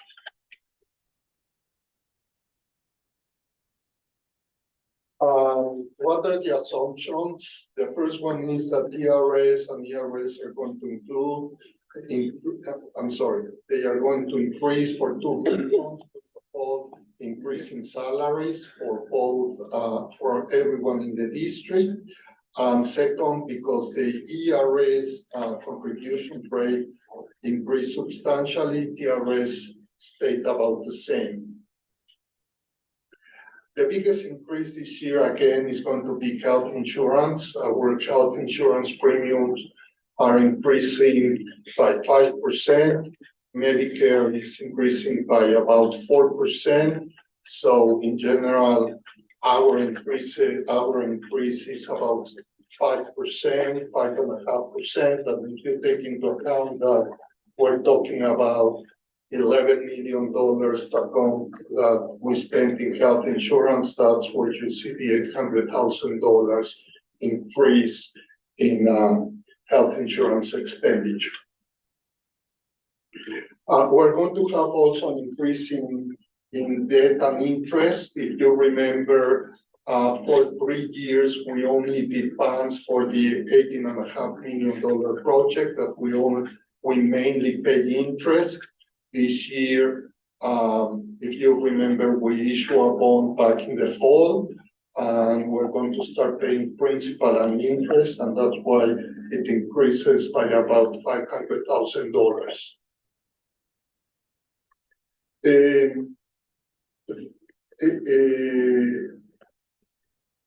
The board asked us to see the possibility of adding monitors in the buses for furnace. In this case, will be furnace woods and BB for the K students. That will be an increased cost of $150,000 plus increase of the regular increase from our salaries. Is that based on the same amount of time? That's space for the whole year. That's what I'm saying. And we're putting the biggest number, but it's space for the whole year and for at the same amount of money. Okay.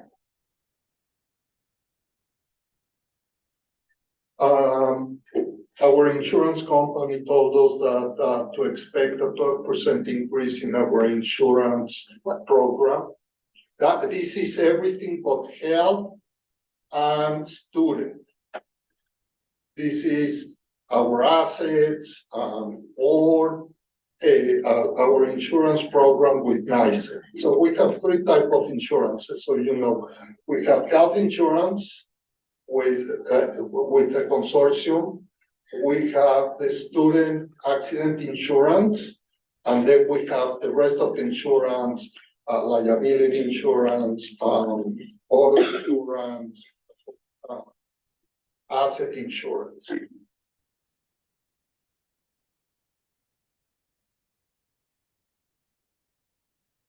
And then again, the increase in curriculum salaries by $75,000. And by the way, Erica, when you said that there are no new clubs, that's when it came to me that they were supposed to cut a lot of clubs, and they did. I thought we were supposed to start taking attendance in clubs and actually We do are. a student interest inventory to see what the students were actually interested in and attending. We are. So the Dr. Roller has been working with the principals on taking attendance. We've asked the principals to also gather additional data. And I just spoke with Dr. Kleinman the other day, and he and Ms. Scollins are going to look at using an interest inventory to help develop new clubs that might be more applicable. So as an assumption, I'm saying that the number that we spend this year is the same number that we're spending next year. So obviously, as we make decisions, this number is going to increase. But this first budget includes the same number. I don't remember us ever discussing tennis club last year. We didn't say Never. cut. We said the clubs that students are not And we attending. didn't have that information last year to make a decision like that. We said we wanted the information. But we asked them to track it. Yeah, we asked to track. We didn't say we wanted to see it. We did say we wanted the kids to fill out an interest inventory to see what they were interested in. Yeah, but that was moving into this year. Where that creates confusion is if we are spending more money, then it Without the indicates information. that we anticipated not offering clubs, but that was never a discussion to not offer everything we were already offering. We simply asked to track, so it sounds like for some reason that was That was removed lost in from the translation. budget for this year. And maybe it was not something that we had anticipated be a reduction in expenditure for Never. this year's budget, which is what we're tracking over. We didn't add, we just maintained what we had, which was always the intention, right? The intent, the way I recall it, was simply to make sure that we could offer a club to offer it, but maybe there's a club we can retire and introduce something Yes. that's more interesting, not to save money, but to make That's more right. practical programming that's more exciting and interesting. So that there's still the same amount of offerings if students are interested in them. Yeah, Yes. Potentially. But we're over what our baseline is anyway, so that's. It sounds like. Enrique, Yes. Unnecessary. Enrique, I apologize for putting you on the spot, but this is because I'm fairly new to the district. The co-curricular clubs, if there is a club that is running, those salaries are dictated by contractual Yes. amounts, correct? So Yes. there is also that if the club runs, we do have to abide by that compensation.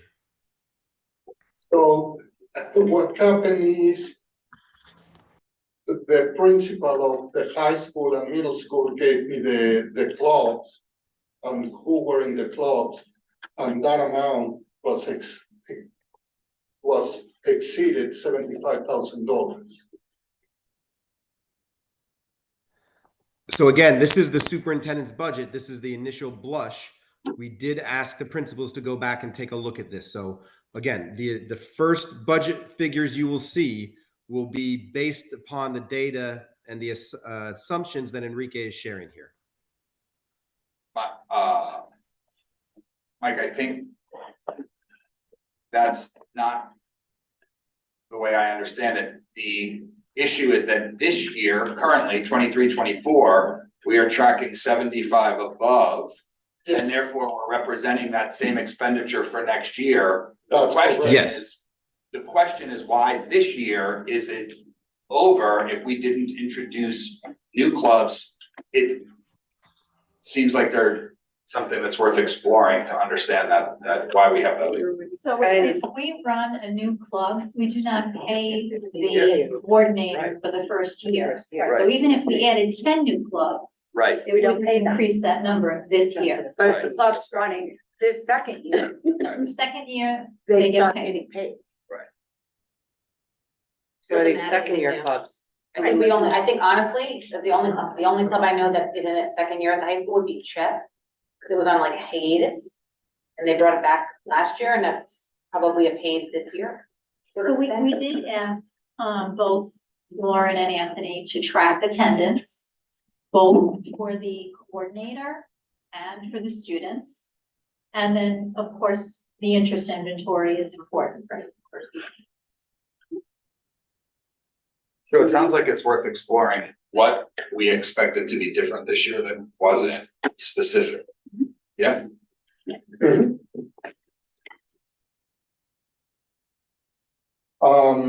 So now let's go to the superintendent's budget. I'm comparing 23, 24, 24, 25, and you can see all our revenues. We're expecting a 14.5% increase in state aid, BOCES aid. We're planning to use a lot more of BOCES and at the higher BOCES rate. Other income, it's going up to $2.8 million, and there's two reasons. First of all, we're having more students in our state programs, and the other one is that interest income is going up substantially compared to what I thought it was going to happen this year. The fund balance, we discussed it.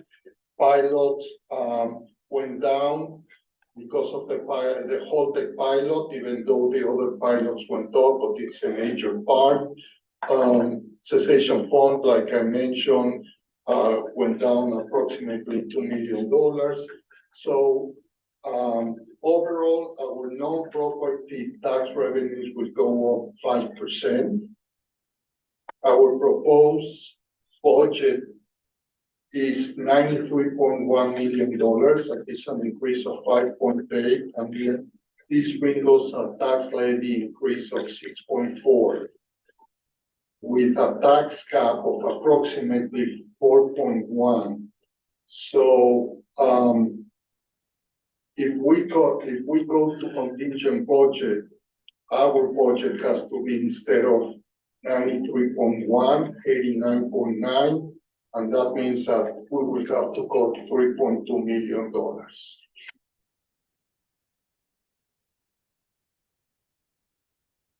Next. So actually, Mike, can you explain the wish list budget? What is different in it than what we have now? What do you, I mean, can you give us any highlights? I mean, it seems like more than we anticipated. So I'm trying to figure out like, what is it that we're offering next year that we're not offering this year? So that's the purpose of the presentations that are going to occur over the next few months.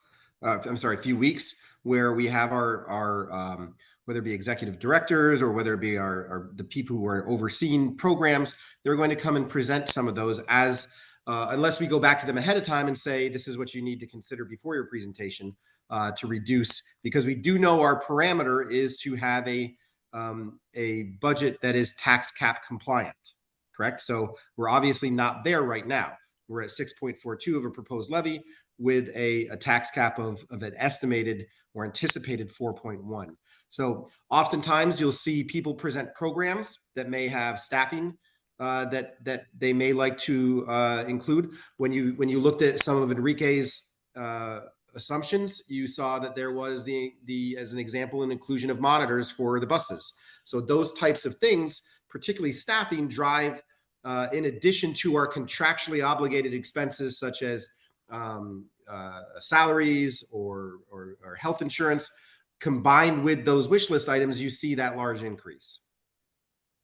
That's one of my questions, Enrique. Are these expenditure assumptions that were here, were these also included in the December presentation that we received?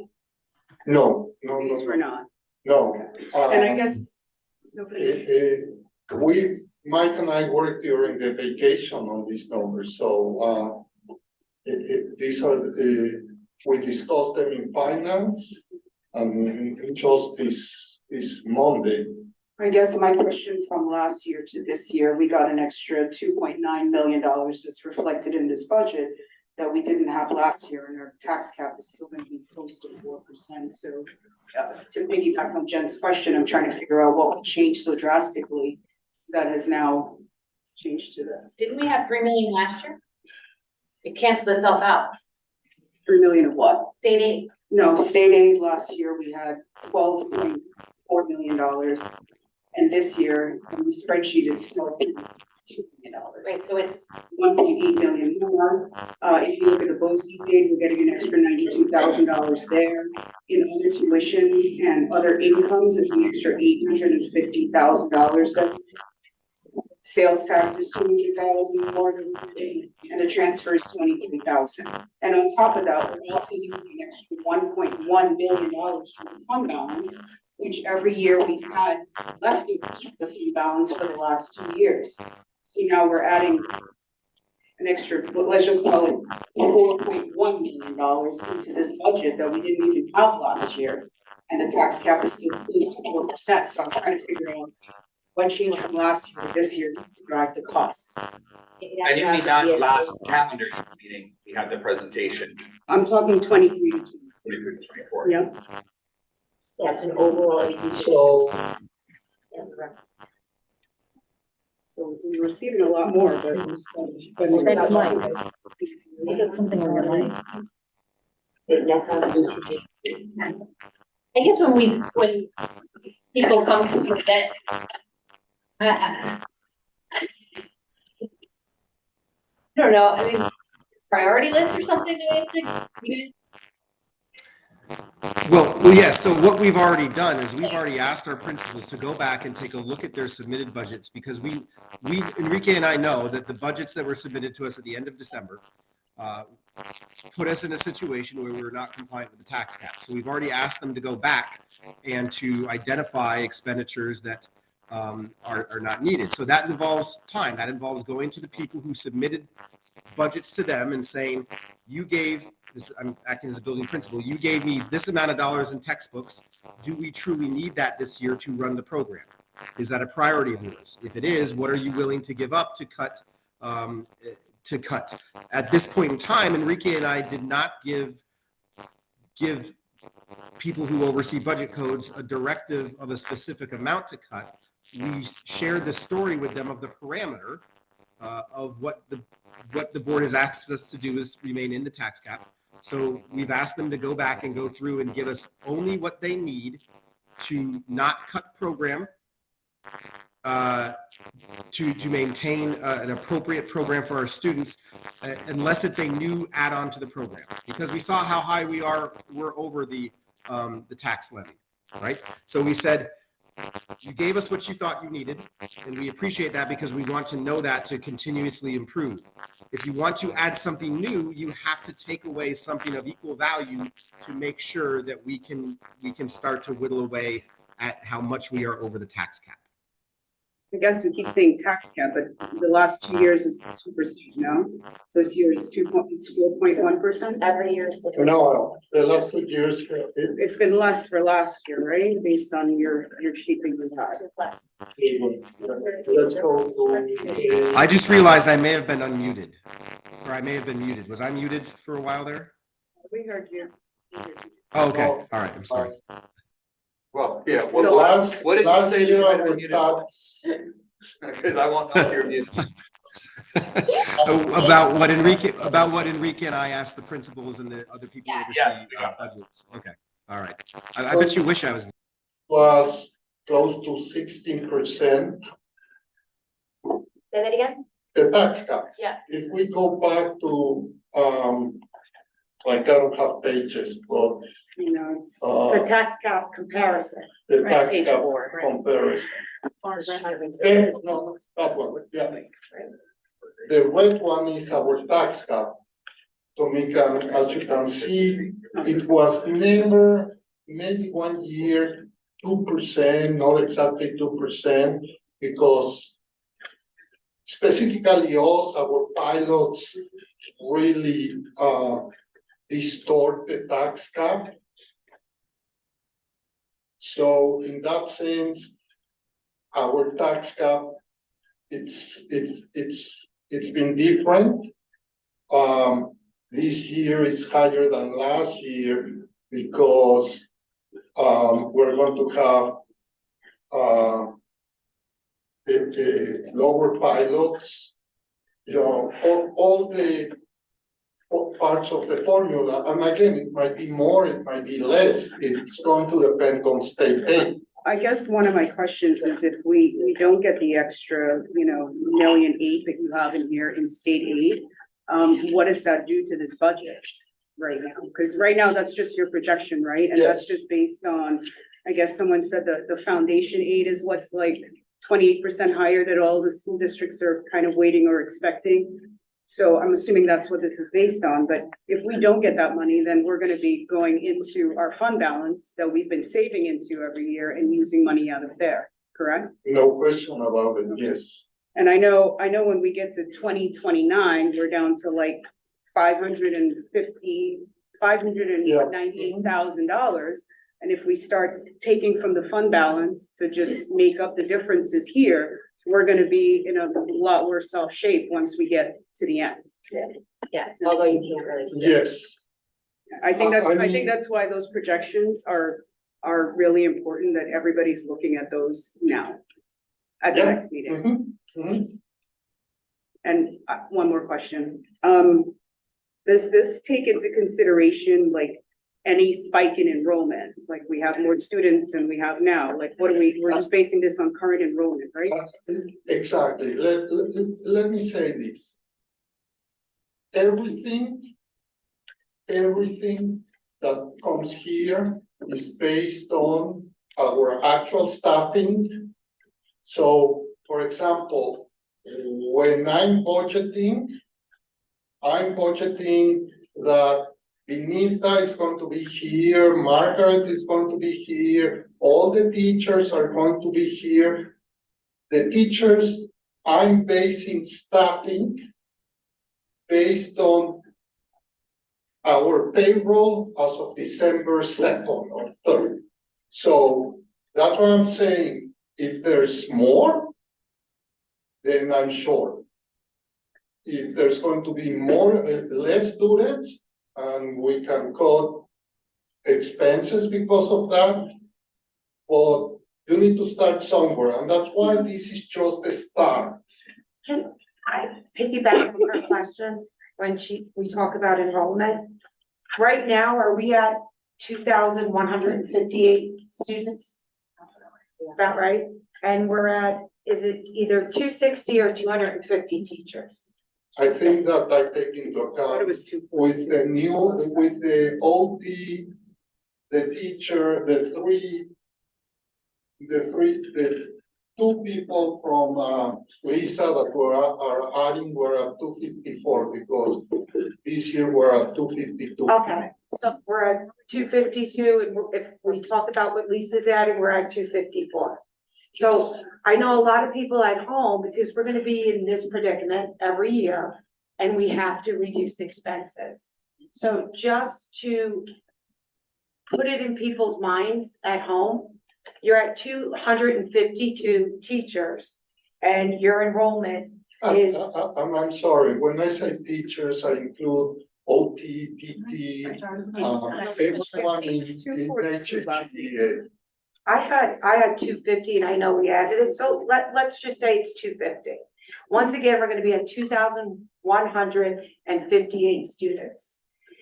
Our enrollment has decreased, but our staffing has never went down. And to put that in comparison with other districts, our neighboring districts had 3,146 students and they employed 264 teachers. So when we are looking at increases, you know, a proposed tax levy of 6.42, we have to look at ways to be more efficient. And I agree. We have to know what that, we have to honestly, we really, before we even make, we have to know what that means. Like, what does 6.42% get us? And what achievement are we going to see with that? Like, we have to see what they're asking for, to be honest. We also, well, actually, the community. Bigger ask that they need. Right, we need to know that before we make any assumptions. No, and when. What is? What is this? Is it, Yeah, how does it what help is kids? Like, what is? What does it help better for kids and make the. How does it make the experience, like, I don't mean to cut you off, so let me finish my really quick thought, because I've been holding on to it since. I know, I Christine's got one in my head too. It's important. We need to know that the ELA pilot is in this, like, is it assumed? Is it part of the 6.42%, or are we gonna Yes. up another? No, yes. So that the PD of that is included, the expense of that is included, we're way ahead of the game on this, as far as the governor. We're piloting programs, we're hoping to implement them sooner, I mean, I think if it's you as a teacher, they'd like to implement this tomorrow, to be quite honest, but that has to be included in the 6%, like, we need to know that there's, whatever is being asked here, like, how does it help our kids? Like, what is it helping our students achieve? Right, so, because we do have a ton of staff, and we're not necessarily seeing these huge academic achievements, so what are we getting with this 6.4% increase? I would like to see when they review the class scheduling in the secondary level, that's brought to the board and to the public by section counts. How many butts in seats? So, I mean, not an average, so the public really can tell. You know, if we offer 2 science classes and they're similar, and this class has 7 and this class has 7, then, you know, what ways can we reduce expenses and still offer that science class? But not increase expenses or increase the tax levy. So you're saying if there's a science class, one has 7 kids and the other one has 11, and it's the exact same science class, why wouldn't those 2 classes at least attempt to be combined? Yes, because if the cessation fund is going away, it eventually goes away. And I know we're talking about the projections and what it looks like for each year. And we're trying to soften the blow to the taxpayer. But what if we didn't soften the blow? What if there was no cessation fund? What would the tax levy look like to the taxpayer? So we didn't have to go through this each year. What kind of tax levy would we put in for? Oh, we have We that. had that back then when, before we investigated, research and came up with the cessation fund, we were talking about 12% increases. I think there was one year that was a 20. The original. I The think that, original one, again, we were talking about 12 plus. Yeah, Let's put it that way. Now we're talking about 5 and 6. Obviously, it's huge, but we came from 12. Again. and it's compound, let's- year after year, it's gonna be compounded for the Of taxpayer. course, there's, everyone needs to understand we lost $20 million a year. There's no way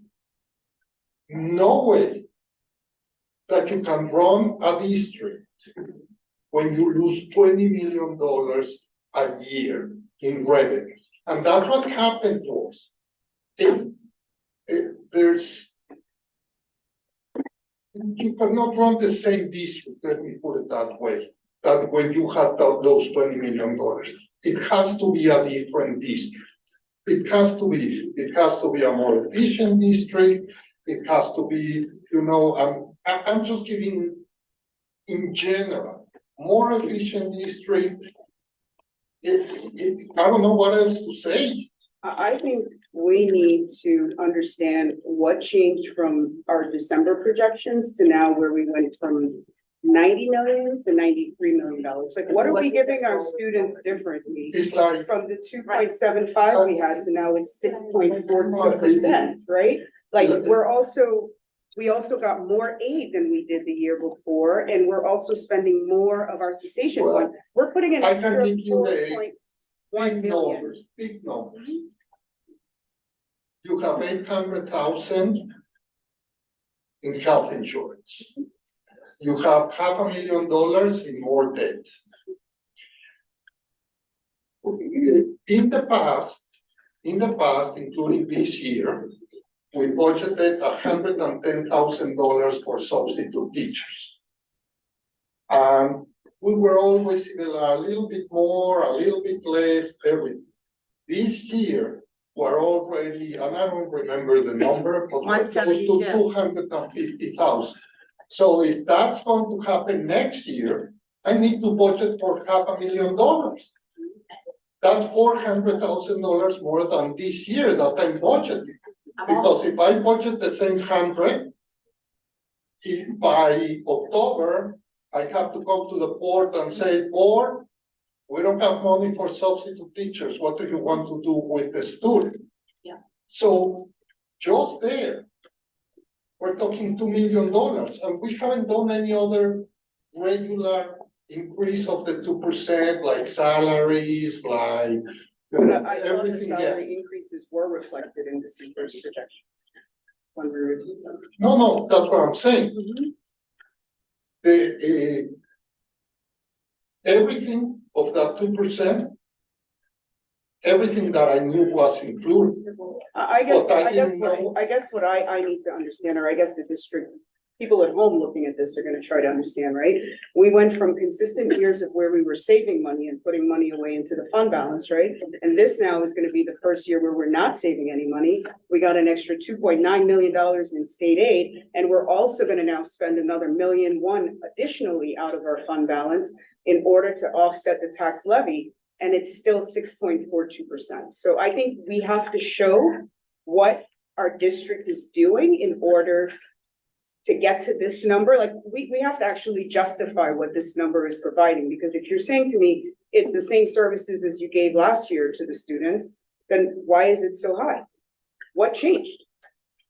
I want to just say one thing, because I've been watching, I've been playing along here for 12 years.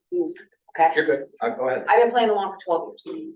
I have never seen a board bring this number out. So in past, you guys kind of come up with these numbers all kind of behind closed doors. Superintendent gives you the parameters, and then the board would get the final number. In 13 years, I've never seen this done this way. But we, as a board, had asked, and we want to see zero-based budgeting. We want to see all your hopes and dreams. We want to see what's, so that's where the 6% came from. Now we have to do what you're doing, and what I'm saying is, what does that include, and what are we getting to our students? But the problem with doing it this way, and I didn't realize it until today, and I could see the community going, oh my God, our taxes are going up. Because we've never done it this before, we've protected the community from what we have done internally to keep the taxes where they've been for the last a long time. We really haven't had major tax increases here, right? So I think everyone has to understand we're doing this process differently to get to where we would have gotten anyway. Does that make sense? Am I explaining this? Yeah, I have a quick question, because what I assumed and what I'm hearing tonight are slightly different. On the state aid proposed for next year, right, this 14.2. When we did the calculations and the projections that said 2.75, what was the state aid assumption that you used in those projections? 13.6 million. So it's 600,000 more now, not 1.9 more than the previous projection, which makes the 6%. So when I was listening to this a minute ago, I was slightly confused because I didn't have that. Thank you. I thought we were saying that we were getting 1.8 additional than we were anticipating a month ago, but that's not the case. So it's not a humongous increase in additional revenue from last year's 2.75. So this 6.42 is more tied to additional expenses from this budgetary exploration that's been done than it has been from, we're not receiving tons of additional revenue from last month's projection. We're incurring an anticipated expenditure that's far greater than was projected based on this exploration that we're now going to have to discuss. And again, in my projections, Mike, we have to unmute Mike too. Can you just speak? A minute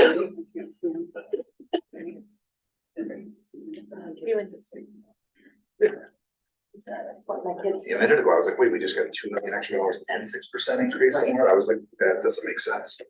also, so the board understands projections, and I'm doing long-term projections, 5, 7, 8 years down the road. I need to get some idea of what is it that the future boards are going to want to do. Probably none of you will be here, or if you are, probably it's going to be 1 or 2. But in my assumptions was that any board will not want to go over the cap. So, or over 2% increases in expenditure. So if you look my projections, if you have them there, and you look at any increase in the budget, usually the increase is 2%. I mean, that's an assumption that if you ask, I think it makes sense, because I don't think, look at what the board is saying today, 6%, it's ridiculous. So 2%, we can always get to that 2%. We can get to that 2% this year. If you say, I don't care, get to 2%, cut whatever you have, and we'll get to 2%. I don't think the board is saying. No. 6% is ridiculous, and I'm not also saying that it is welcome. I'm making ridiculous. I'm sorry. No. But I'm not even addressing that piece for a moment. I think what the board is saying is we just had 150% increase in our expected increase, right? And that is what is creating a question mark. Because for those 4 of us who aren't on finance, we have no background information any different than the community until this goes up that says that, and I'm not suggesting that you guys did something wrong, that's just how this works. So today's sort of series of questions, at least in my mind, are being driven from the fact that it's quite a big increase from a month ago. And I don't want to be redundant and keep saying it, but it sounds like we got new information from the people who present the line item budgets in each of the buckets for the buildings and the departments that they operate, that's far greater than any projection that had been made previously. And while that may not be the final number, it is very alarming that we had this giant change in sort of very short order with not a lot of context, which is why we have these public conversations and do all the discussion. Sure. But I think people at home just need to recognize, like, this is the development and the evolution to get us to the place that we're all comfortable, that we're gonna create a budget that's going to give the kids the best experience that we could possibly give while not destroying the tax base at the same time. Can Mike join or? Mike's in here, see if this microphone is okay.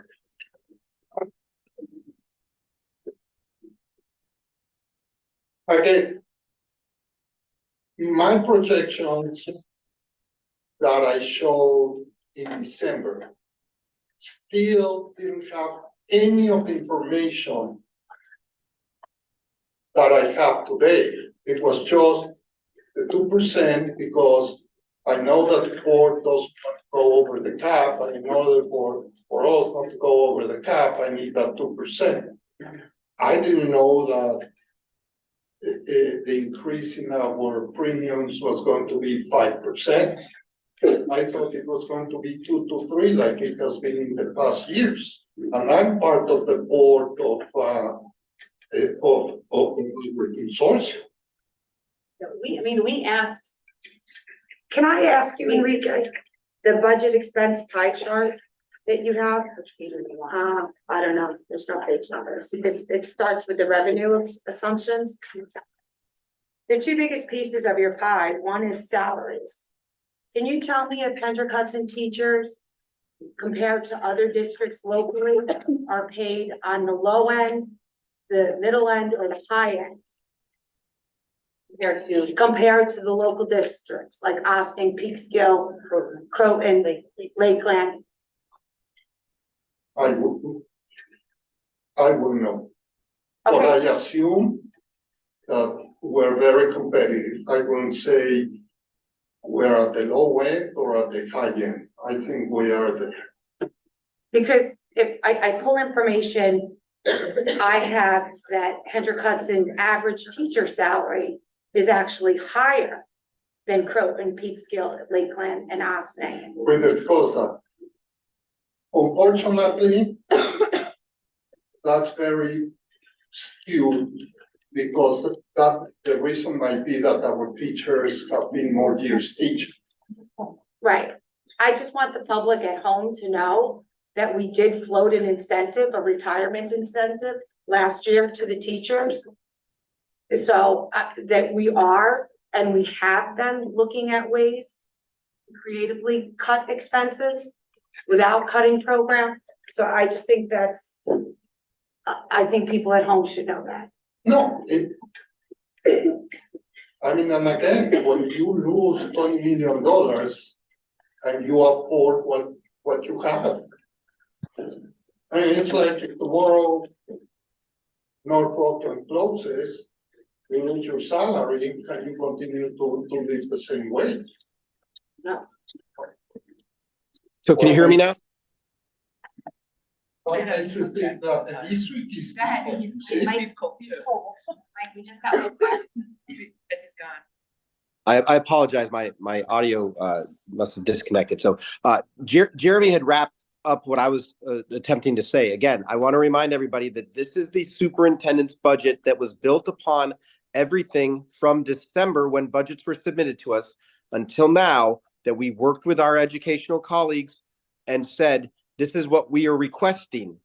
We have, as I told you, we gave them the directive between that December break and now to go back and to start to make some initial cuts. If you think about a close to a $100 million budget, approximately 1% is $500,000.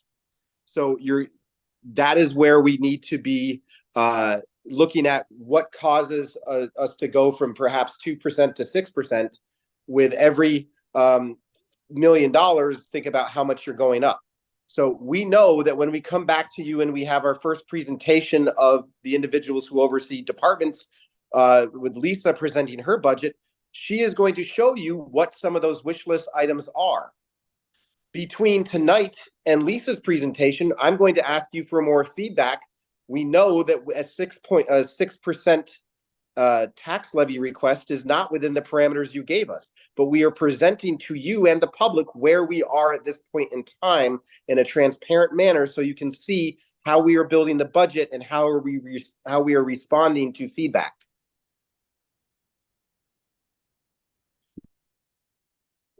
Great. I think it's fantastic if people can now see the amount of effort that goes into getting a budget presented in May, right? I mean, it's a big deal. Sure. I just realized we were asking lots of questions, but there were still a couple more slides. Sorry, Enrique.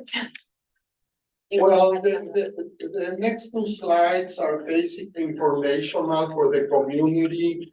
It just tells us how you can vote, when you can come and register, and when is the budget vote. So all that is just informational for the community, so they can register and come and vote on May 21st.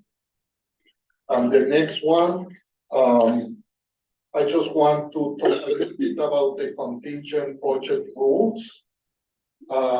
If we were to go to a contingent budget, the tax levy cannot be higher than this year's tax levy. There's an administrative cap that the percentage of the administrative budget cannot be higher than this year. And then the board decides which are ordinary contingent expenses, but we can only have ordinary contingent expenses. Enrique, Yes. can you just define what a contingent budget is? A contingent budget. I know what it is, but I want the community to know. A contingent budget is when the budget fails the first time, then the board has a decision to make, either to go directly to contingent, meaning going to the tax levy of last year, meaning that your tax levy will increase 0, or putting a second budget. And if the second budget fails, then you are in contingent. Thank you. And then finally, the other rule is that the use of school grounds by outside agencies have to be charged. For us, that's very important, because we have a lot of intermunicipality agreements with town of Portland where we don't charge them for the use of our facilities. If we were to be in contingent budget, we would have to charge. And in fairness, they also give us services as well. It's quid pro quo. But if someone doesn't. Actually, I don't want to touch on that in Right. the sense that we save a lot more than they do in this interview. It's a fair relationship. It's a fair relationship, I will call it, but if they have to pay us, maybe they'll have to say, well, then you also have to pay me, and that's extra. As it is, it's money that we don't have, but now we have to pay them. That's what I'm saying. For us, in other districts that they don't let the facilities to outside organizations, it doesn't matter. We do a lot of that. So, somebody at home may have heard that and said, well, why don't we charge the town? I just wanted to make the statement because it is a bit of quid pro quo in there. It is reciprocal, and we both benefit from each other's relationships. Yes, yes. Any other questions for the day, or? So before we wrap up, I'd just like to share what I heard. Number one, we have already given our department heads, the individuals who presented budgets, we've already given them parameters to go back and take a look at what is necessary to keep what you currently have, or if you want to add something, you need to make a dollar for dollar swap. So that's in the process right now. I heard that For each presentation, we need to add the projections at the end as a constant reminder of where we're headed in the future. We have already given our secondary principals the request to make sure that they, as they're going through the scheduling process, to really take a look at those schedules and see how they can be most efficient, but at the same time doing that delicate balance between continuing to offer high quality programs for our students.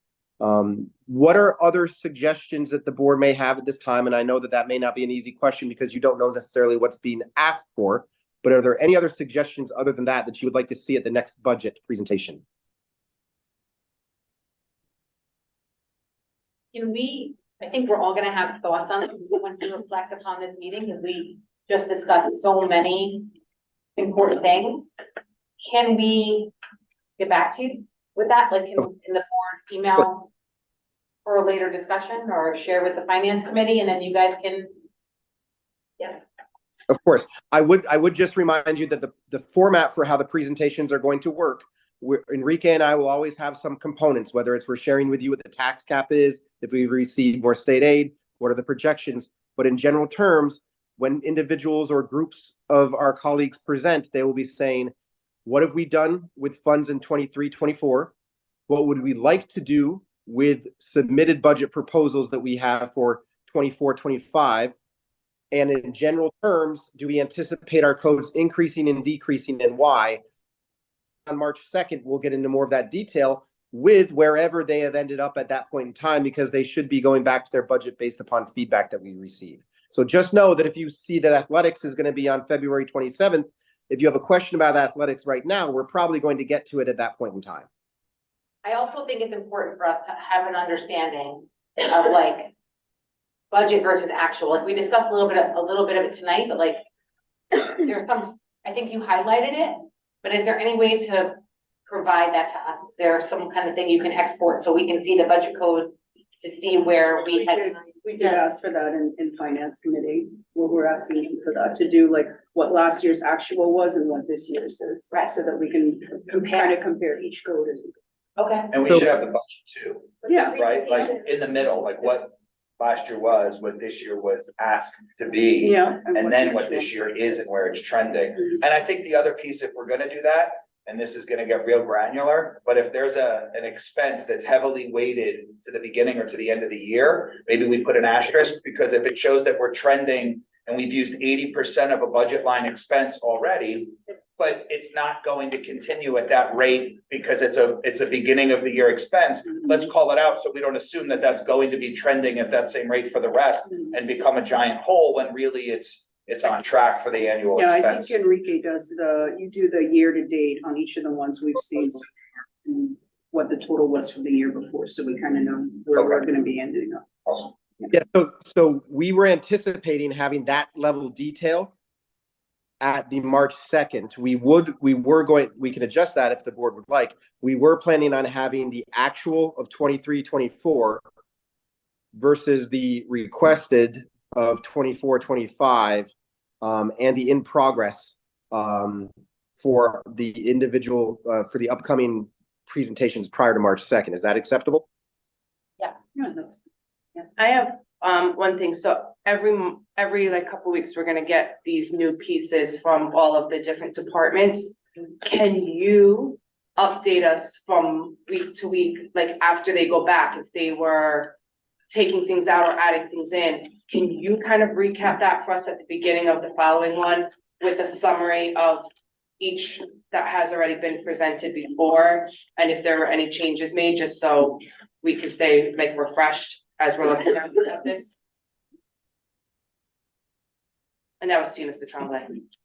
Yeah, I'm thinking of how I want to support the team in doing that. Enrique and I will brainstorm how we might be able to do that, just because sometimes it's not as simple as getting it by the next week, because for instance, if it's a scheduling item, that's going to take some pretty heavy conversations.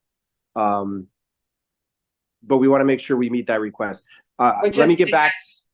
Yeah, just as you're like any updates that you're getting, if you can refresh us from meeting to meeting. This way we know like if something was increased or decreased from the last time we spoke. And it doesn't have to be like every meeting we hear about everything, but if you're getting updates to just let us know so we can kind of keep tally of that percent tax levy to see like how, if we're projecting towards where we wanna go. Just so we're not doing. So, Enrique, correct me if I'm wrong, you're gonna be sharing where we currently are with respect to our request levy and the tax cap. And we could talk about some of the work that has been done to get us closer, correct? Yeah. But I can do like a summary. Like, for example, today, Mike, we got an email from, Anthony Giovanazzi that, one of the softwares was a 5-year, and he thought we were going to have to pay it next year, so we took out $70,000 out of the budget that obviously happened today, so that will be in 2 weeks that I come back and say that budget $70,000 less. I discussed with Margaret today the issue of pre-K. And for example, this budget includes the 2 teachers that are teaching pre-K, that they will come out. On the other hand, where I'm opening a new account code called contractual expenditure, so that out of that account, we would pay the outside vendor to do it. So, there's going to be some difference, but we'll keep you updated like that.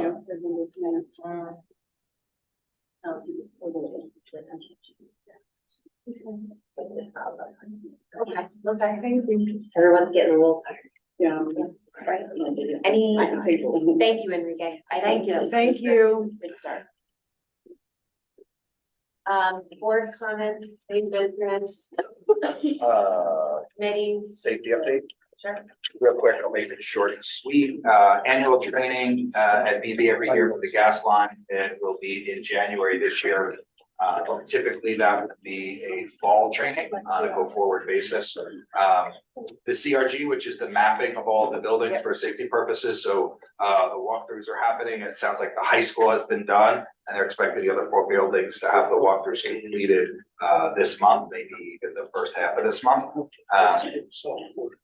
There are continued trainings going on throughout the month of December, buttoning up after school protocols, making sure that the different organizations that utilize the building have been briefed and updated with existing protocol. We know we did the workplace violence policy, and then last is security system upgrades are being explored, updating cameras according to their replacement schedule, because the life cycle span of these is not infinite.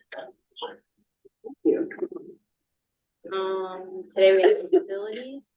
So we talked about, we met with the architect and we talked about the upcoming potential capital projects. We reviewed a goal bond number to reach. So I know Mike and Enrique are going back to meet with building principals and to go through kind of what we're budgeting for each of the buildings to come up with goals of what they prioritize as work, as well as Anthony. We also talked about the EPC. The EPC is in New York SED, so we anticipate that work would start in the summer. What's the energy Performance extractive. Yeah. So we'll probably start with lighting. It's supposed to start this summer. Yeah. We're getting all new lights. Efficiency. So we'll probably start with lighting, and some of the work would maybe be able to be done when students are in school, but it depends on the scope of the work, but probably this summer. And I think that's really what we focused on. The rest of it ends up tying into capital project.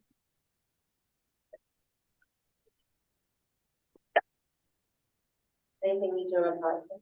Well, this was the first meeting we haven't had new policy, I think, since we started, partially because we're still waiting on NISBA to assign us a person to work with us to. And we're trying to get all of our policies as close to theirs as possible when we do our revisions. So we're just waiting on them. Hopefully soon we'll be inundated again with policy. There will be 2 policies revised at the next board meeting. Administrators like that, because then they get to make all the rights around it. Yes, but we have to, that's how we do it. There has to be a slowdown on some of the new Yeah. policy, but I'm talking about the revisions. I think we're good with a lot of the new policy. It's just revisions. We have to get the revision. Motion to. Second. Yes.